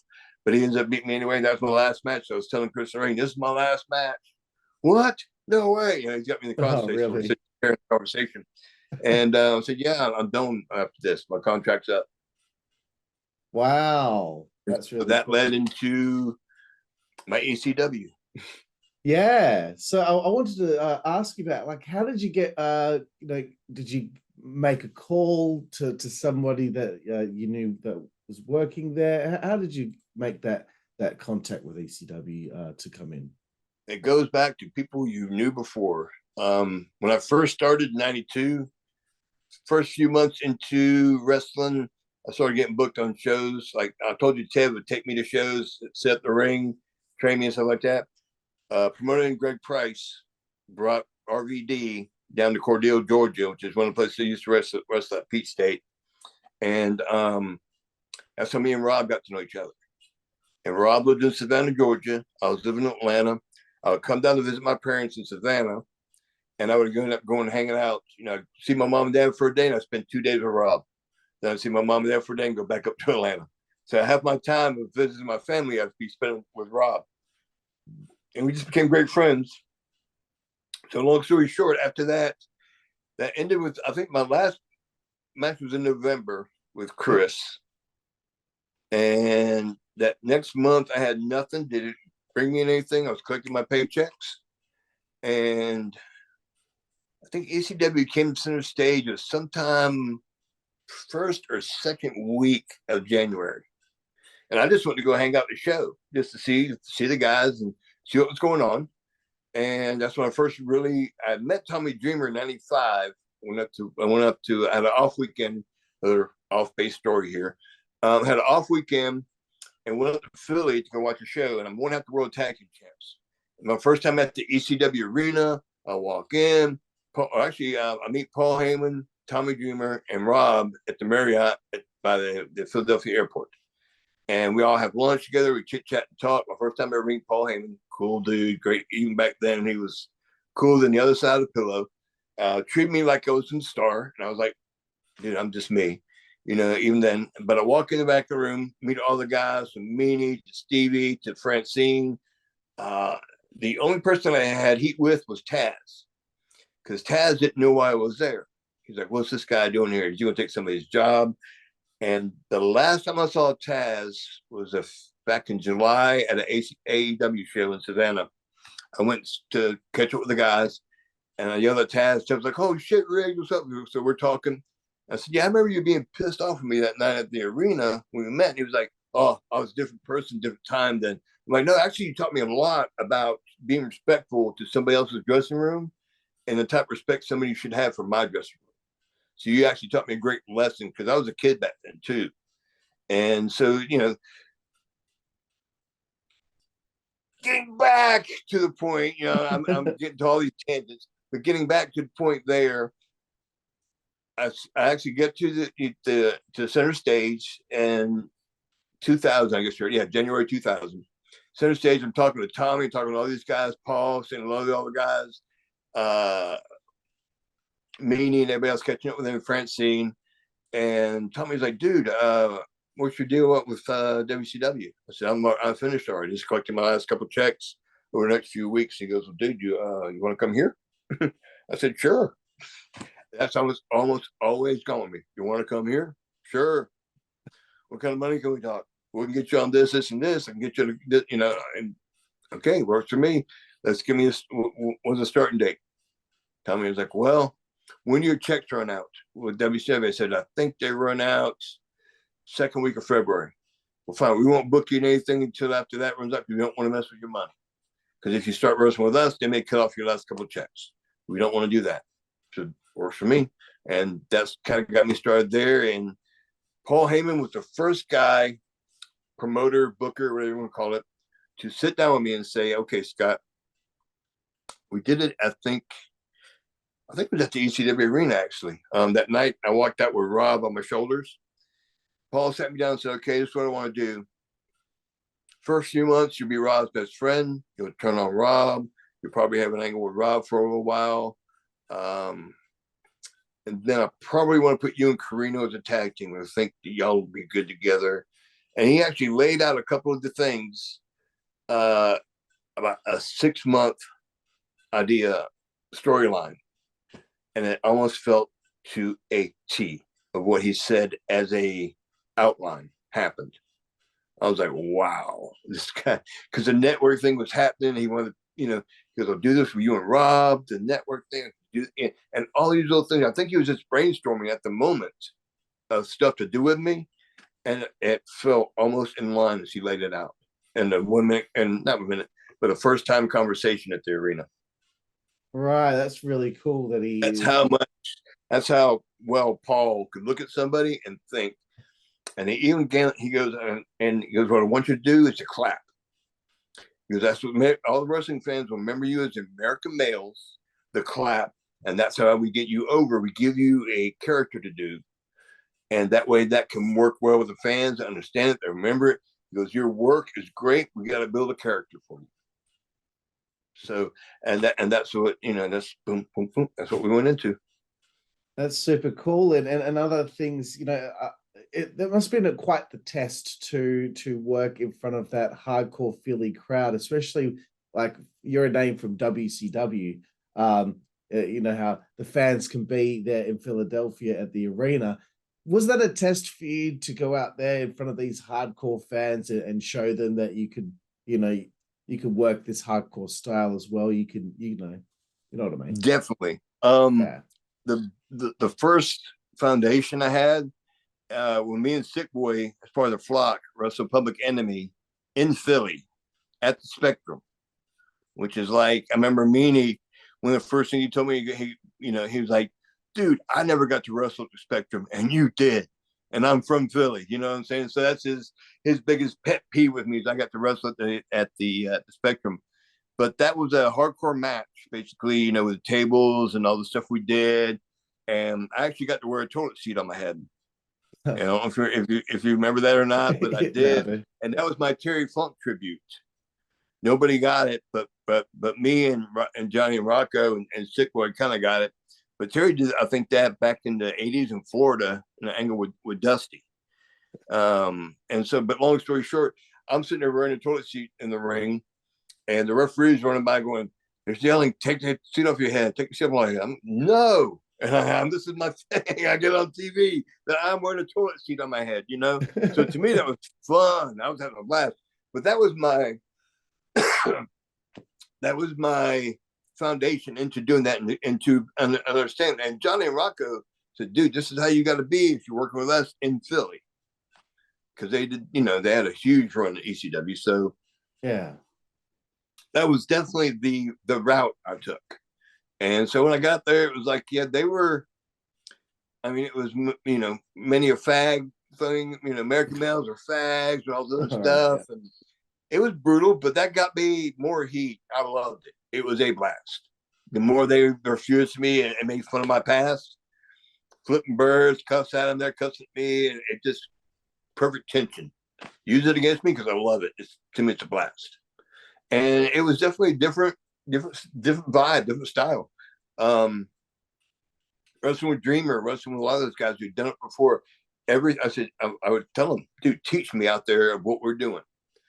The only time it didn't work well is when I asked Sandman to do that, and he got wasted. I think I can't remember. It wasn't. I think it was St. Augustine, Florida, and he got naked in the ring. And I don't know if you know about that or remember it or that whole scenario, but yeah, he got hammered that day drinking vodka, way before the show even started. And when we got in the ring, he was hammered.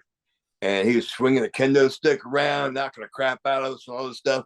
And then he finally got in the ring and he dropped his pants in the middle of the ring. And before that happened, we were having these 8-man tag matches. So I think it was me, Rhino, Carino, and Jack Victory against Dreamer, Raven, Tajiri, and somebody else. I can't remember who the fourth guy was. But we were running 8-man tags as the main event and was doing 30 minutes. Doing nothing but some silliness, some hardcore, and some, you know, just really good stuff. But it could have been all summer doing that until Sandman got naked. And that was one time that was not the hardcore that you wanted to be hardcore. That was a triple X hardcore that he went with and kind of messed up everything. But it was still blast though. But it was that one thing, you know. Only Sandman could do it, and God bless him. We love him for it. That's it.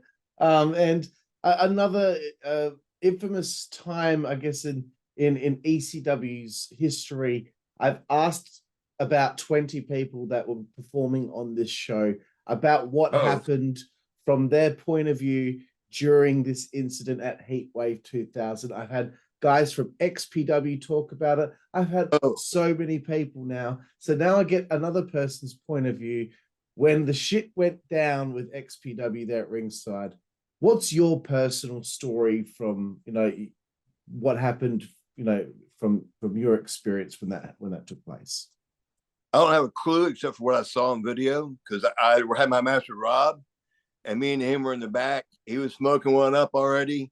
I was in the back, just chilling, and I was basically, all I remember is I was on the floor, dropping off the sweat. We were laughing about the match, this, that, and the other, how this looked good, how the Van Terminator looked great, how the guardrail spot where I bulldogged you into it was great, nothing hurt. He bit his tongue a little bit.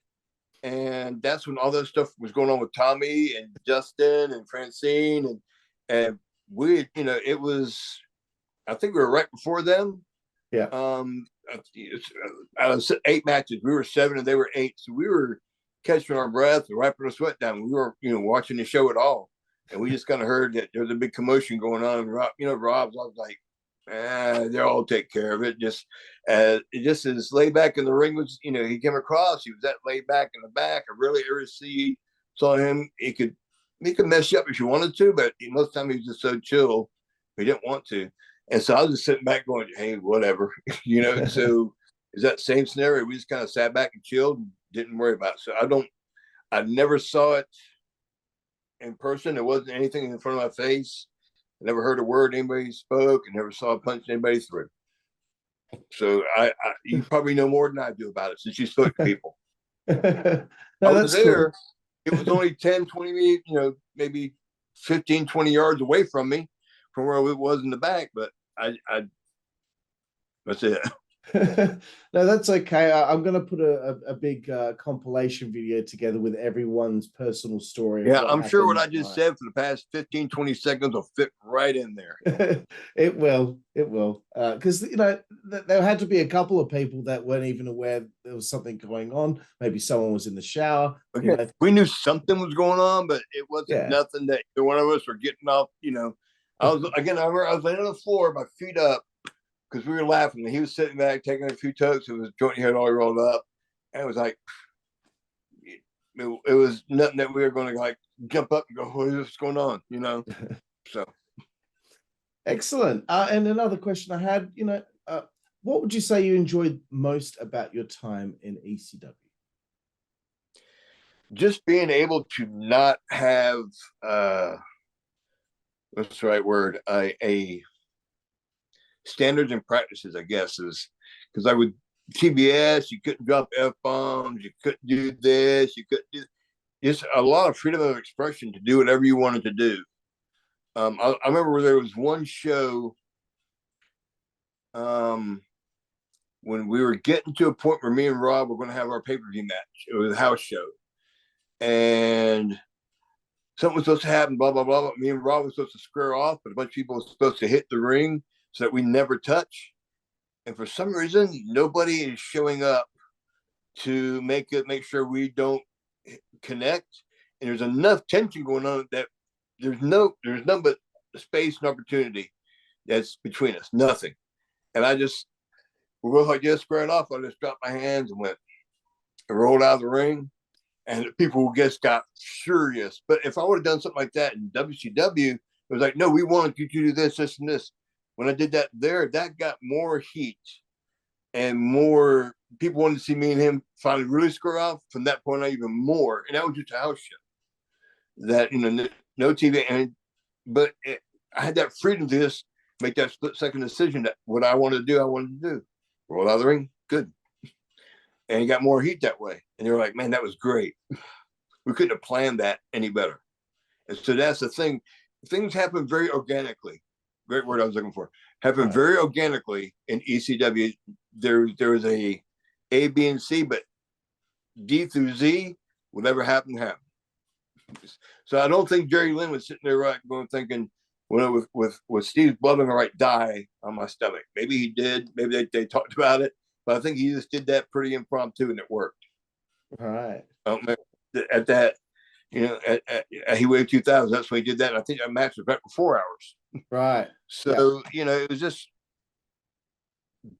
being able to be that freedom to whatever the art, whatever our craft, to express it. We're artists in one sense. The rest of the pro, we're putting together a live screen story and, a live in the flesh storyline for you to get your enjoyment from. That's part of the craft, the art that we have, being able to tell that story. So that was the cool thing. I had more freedom to do that in ECW than I had any other port, other than I took that back a little bit in TCW for Dusty, his promotion that I worked for. Had a lot of freedom to do whatever I wanted to do there without being too idiotic.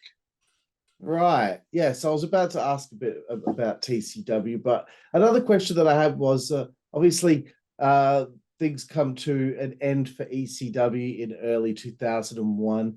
Only a few months later, WCW has been bought by Vince McMahon.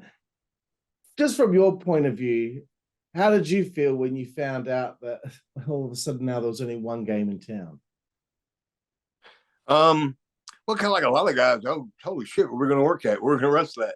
there's Japan, maybe there's I went a couple of tours of Germany for Sinclair. Yep. Over there in Hanover. You're trying to figure out where am I going to keep wrestling at? What am I going to keep doing if I want to keep practicing my craft and stuff? And you kind of brought up to the point of like, why didn't I have a WWF run? Kind of the same scenario where Paul Heyman was like, okay, we want to build you a character that people can, because think about it, and my best comparison is Rob Van Dam became Rob Van Dam between I think he started in 1990, and it took him to around 95-ish, working in Japan, working all over the States, perfecting and seeing who RVD was. And then he got a national spotlight in a sense with ECW to finally perfect who RVD was. And when RVD got to WWE, Rob knew who RVD was. And the fans knew who RVD was. Whole effing show. That whole stick. He knew who that was. He knew who that persona was. Like Ric Flair knowing who Ric Flair was. Luger knowing who Sting, everybody knew who that person was. Scotty Riggs was Scotty Riggs. I had not developed my own persona because I had gone from being a guy learning his craft, a year and a half in the business, being put on TV, becoming Bagwell's partner, becoming part of the flock, becoming the guy with the mirror, to becoming the clap, to, what I'm saying? So there was never a time that I spent 5, 6, 7 years figuring out who Scotty Riggs was. I mean, Dustin Rhodes took forever to figure out who Dustin Rhodes was. Now he's even more of Goldust, which is something that Dustin Rhodes was, and still has that as more of his persona now. After we're changing that character, he knows who Goldust is now as Dustin Rhodes. Yeah. So he was able to meld those two things. So the biggest reason, and Jim Ross basically told me, goes, we don't know who Scotty Riggs is. You're a great worker and stuff, but you don't have anything that we can't see you playing a role and perfecting it right now. Right. That's like Sandman started off as a surfer dude and then became a cane wielding guy. That cane wielding guy got him a job in WWE because people knew who that persona was. That's a good point. That's kind of how that's how that part of my journey in wrestling, did not land me in WWE. Okay, well, I still think it's a shame because I still believe that you could have done well in the WWE. I think in that era, I could have had some fun with it, but it was still. I remember Terry Funk told me one time. He goes, "If you want to be a wrestler, wrestle. If you want to be an actor, go to Hollywood. You get a SAG card. You get insurance. If you want to be a wrestling actor, maybe that's WWE, WWF." He goes, because that's a completely different beast over there where you got to remember scripts. You got to remember, you got to know where to position yourself to look at a camera for the production crew. WCW, we did whatever we wanted. The camera found us. In WWE, where it's when you meet, you have to find the camera. You have to find your mark. And so I don't think I could have, if I wanted to be an actor, I would have went to Hollywood. You know what I'm saying? I didn't want to be an actor putting under a script and having the way a lot of guys explained to me, even at that time, where if you could go do a match at a house show, you still had to have an X, Y, and Z of what they wanted you to do in a match, even at a house show. Oh my gosh. Unless you were a top guy where you had a storyline to get across. If you were an Austin Angle or an Austin Rock working a house show, you could go out there and do whatever you want. Yeah. But if you're, these matches, they have certain things they want you to do per match to do your thing. You're told what to do. That's kind of the way it's explained it. And that's not the freedom that you really want, No. You might make a great amount of money. You're not happy making a great amount of money. It's like, hey, what do you do? Yeah, no, it's all great points there. And I wanted to bring up Turnbuckle Championship Wrestling in 01 and 02, working for Dusty, even becoming the heavyweight champ and tag champ with Eric Watts. Tell me about your experience there working for Dusty. One of the most fun I had really was bearing down to wrestling Barry Windham for almost a year, maybe about a year and a half, where I had that angle with him. Even though I wrestled with other guys in between, I had more match with Barry Windham than probably anybody else, and that was a blast because Barry Windham was in good shape. He wanted to work again. He knew he could work with me and not get hurt. We could have fun. We could do, good things and just enjoy it. I also had about a 3 or 4 month angle with Dustin Rhodes. Dusty put Daphne. I rest her soul. Love that girl to death. She was my valet. She started off being Lodi's valet.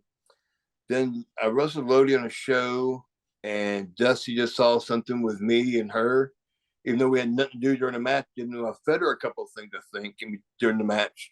But he saw something that we worked better together. So he put me and her together. And so that was, again, a part of being able to perform it, not under a guidance. Here's what I want you to do. Here's your finish. Go do it. Dusty put me with a lot of his, a guy named Jason Sugarman, big kid, good looking guy. Never really grasped the athletic part of being able to be a wrestler. Good talent. Looked great, but he was like Van Hammer. Looked great, but didn't have a whole athletic ability to him. I mean, Mark Hammer could tell you the same thing. He was not a great athlete. He could be a performer, but not an athlete. And that's the same way this kid was. I remember I got him in the ring one time, and he was like, "What are we going to do?" I'll call it out there, kid. I really had no clue what I'll call it out there, kid, really meant. Other than I had a lot of veterans tell me that. I did have a clue then. And I could go out there and listen to the crowd. From, again, 92, this was 10 years in. It took me that far of a point to where I could go out to a crowd and tell this kid and guide him by the hand, tell him what to do, and have a great match. And we did a few times. And I said, I'll call the finish out there. This. We'll just, the finish is this. I'll call it out there. Don't worry. Just listen to me, kid. You'll be fine. And that's the way some guy 10 years earlier told me. The guy who trained me told me. And I think probably the best memory I had, I was wrestling Dusty somewhere, I think Lake City, Florida. Actually, 2 memories real quick. Wrestling Dusty, and he's in the ring. We're doing a few things. And I finally look at him and said, "Will you quit being Virgil Runner to start being Dusty?" I remember him looking at me like this. Next thing you know, he was flip, flop, fly. I was bouncing around like a ball off a wall for him. That also, I sparked a little flame into him in one match. And he just all of a sudden became Dusty Rhodes. And I just did nothing but bounce around for him from that moment on. And it was great. It was the most fun I had in the match because I was actually the guy that I watched on TV. I was finally in the ring with, because Dusty was older. Only wanted to do certain amount of things. But the minute I said that to him, I think I stuck a nerve. And that was a blast. And then the only other thing that was funny was Bill Bob Armstrong. I don't know if you know who he is. Of course, yeah. The Armstrong's patriarch, their father. Yep. We were wrestling him, and there was a match. And again, he's much older than me. We were only doing so much, but he went to headbutt me, and instead of my being a nice, easy headbutt, he headbutted me. We both went kaboom down to our butts, and we're sitting at each other. He knocked himself silly as much as he knocked me silly. I remember we're just sitting there. I can remember staring at each other in the ring. I'm like, "You okay?" He's like, "Are you okay?" "I think I am. I think I am too. Let's go home. Small package me." "Okay." So I went. I was a bad guy. I went to pick him up. Boom, we small package me 1, 2, 3. And the bullet got the win. He going out and did the strut. He cut me in the back and said, "Damn, I'm sorry about that. I knocked us close to it, didn't I?" So yeah, we were there. But those are 2 best memories I have there of Dusty and the Bullet. And again, working a great program with Dustin. And so, I mean, there were guys that go out there. We didn't have to say a word to each other. We just went out to the ring, knew the point we wanted to get to. We just worked with each other. And that, when you get to do that, that's when you're having a blast. It really is. That's very cool. Thank you so much for sharing. And Scotty, we're getting very close to the end of the interview here. Again, I appreciate your time so much. I know it's getting a little late there for you now. I was waiting for you to go, "Man, I forgot to press record." No, trust me, that would be an absolute travesty. So, getting to the tail end here, Scotty, you work at Legends of the Arena show in my research, and that was, I believe, your last match in 2009. What led to your retirement from pro wrestling? I basically had I fractured my elbow. I don't know if you can see. Oh, wow, yeah. I kind of have a little lump there. My arm's about 2 inches shorter than the other. I fractured that on the bone, working a show, and had three surgeries on it where they zipped me from here to here, filleted me like a fish. Put the bone back together, had 2 steel plates, 27 screws at one point in there. I still have 5 or 6 in there still now. And basically, that match at Legends of the Arena, I fractured. It was 07 when I fractured shoulder. That was 09. So it's been almost 2 years I had 3 surgeries in 20 months. So I couldn't work out. I've lost a lot of weight, been away from everything, and there wasn't a fan there who knew who the heck I was. Jimmy Dundee did his best to rip me, being an American male. Some of the fans went, yeah, that's who that guy is. And Rhino couldn't do anything because he was with TNA. So they didn't want Rhino to do anything. Right. So it was like that 3-way dance we did was really a dance. Where it was a little bit of this, a little bit of that, and let's get out of there. And that was Francine's thing. Yeah. And I told her, I said, I'm really not comfortable really working. I look like crap. She's like, I can't have a show without having to clap. Was the way she put it to me. I said, sweet, let's go in there. And Terry Funk was there, and I asked Terry, I said, Terry, I just had these surgeries. What kind of idea can you give us, some ideas of how to work around the injury and a little bit, maybe a spot or something to come up with? And he sat down with us and said that he could only do, Rhino could only do so much. You can only do so much physically. Jamie's probably the only one that could be the real idiot in the ring. So let's have Jamie be the idiot in the ring. And we were able to put something together thanks to Terry's advice of how to do something. So again, we went to the right guy to give us the advice we needed. That was, I've had my Arn Andersons, I've had my Paul Heymans, and my last good piece of advice was from Terry Taylor. Not Terry Taylor, Terry Funk. Terry Taylor. Right. What in the wide world of sports have I gone? Holy snake. You can go ahead and edit that out. Not a problem, bro. Not a problem. Last question here before we get to the final segment of the show here, Scotty. How do you hope to be remembered for your time in pro wrestling? Wow, that's a good one. I really have no clue of how I want to be remembered. Just as a wrestler. I went there and had wrestling matches and told stories through wrestling matches. I mean, again, I never had the persona as a Ric Flair, but I wasn't a George South either. You know what I'm saying?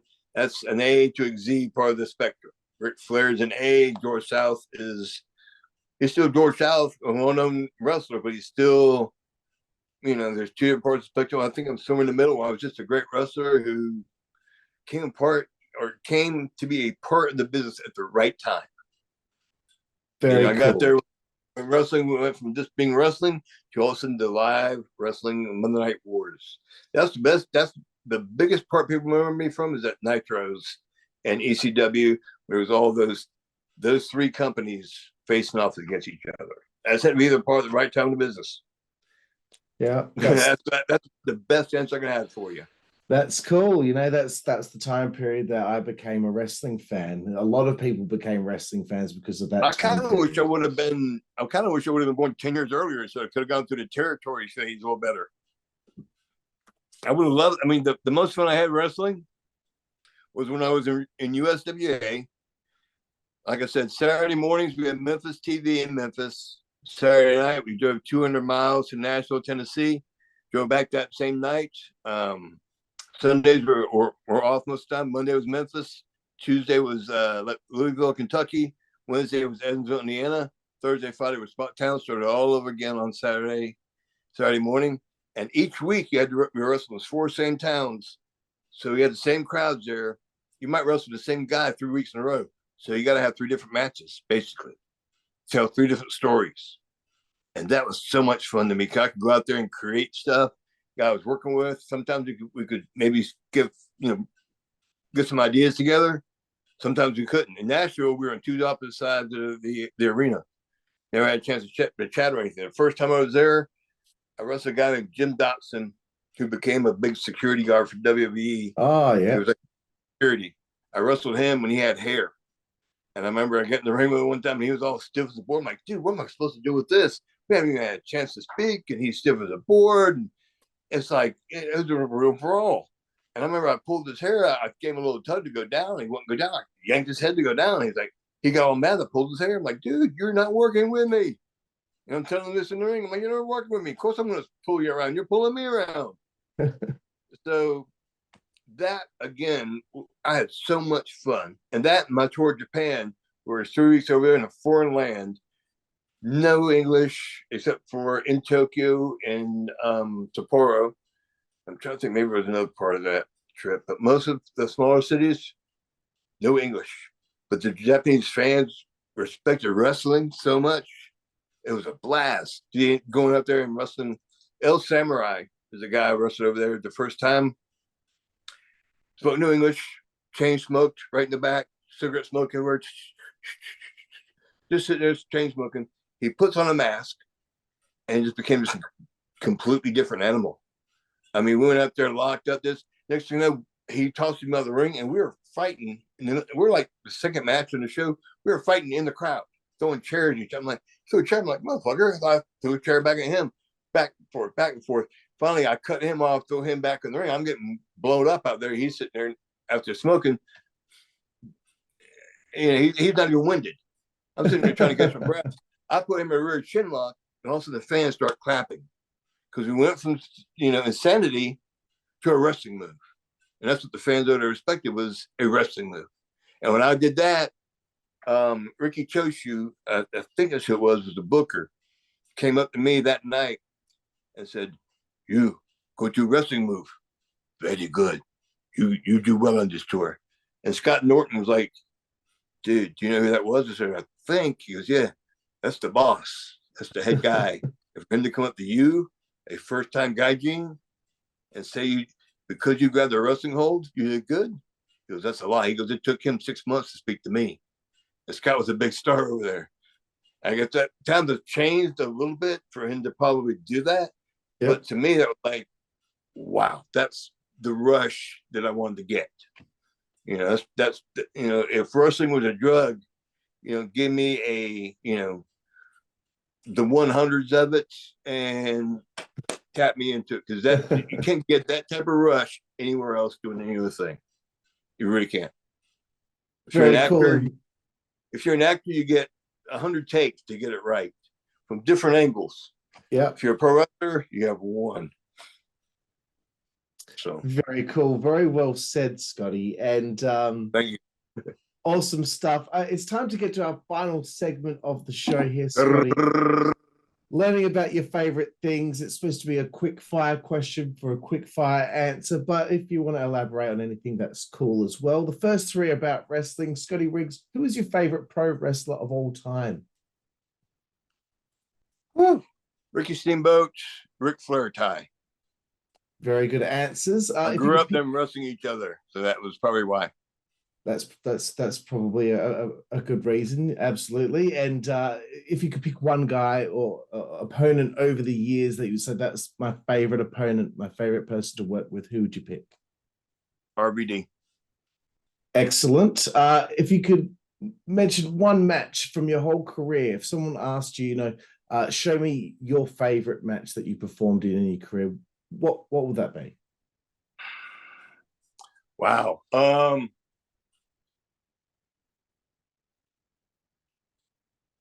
Probably Tommy Dreamer and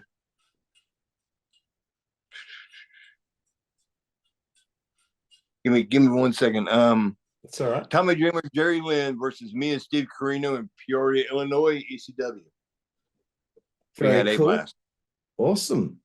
Getting away from wrestling now, Scotty, do you have a favorite book? Penthouse. Excellent. Do you have a favorite TV show?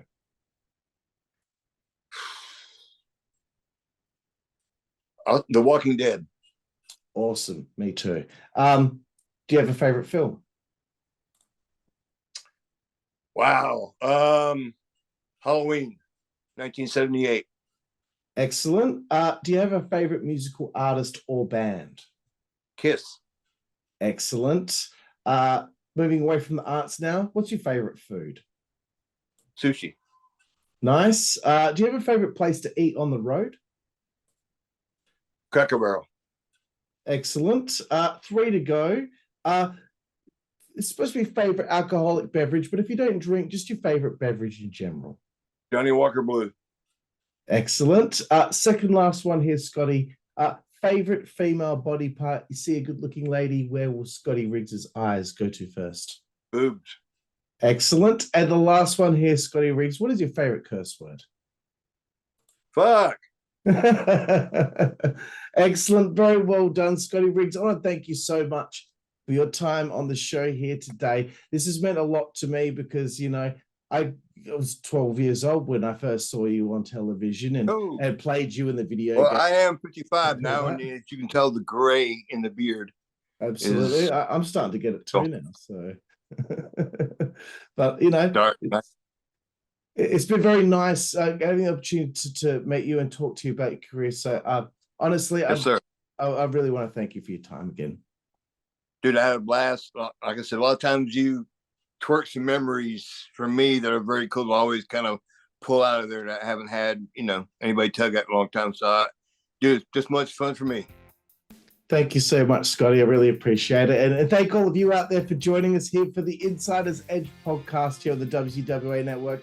I'm Karlifornia. This is my new friend, Scotty Riggs, and we will see you down the road. Thank you.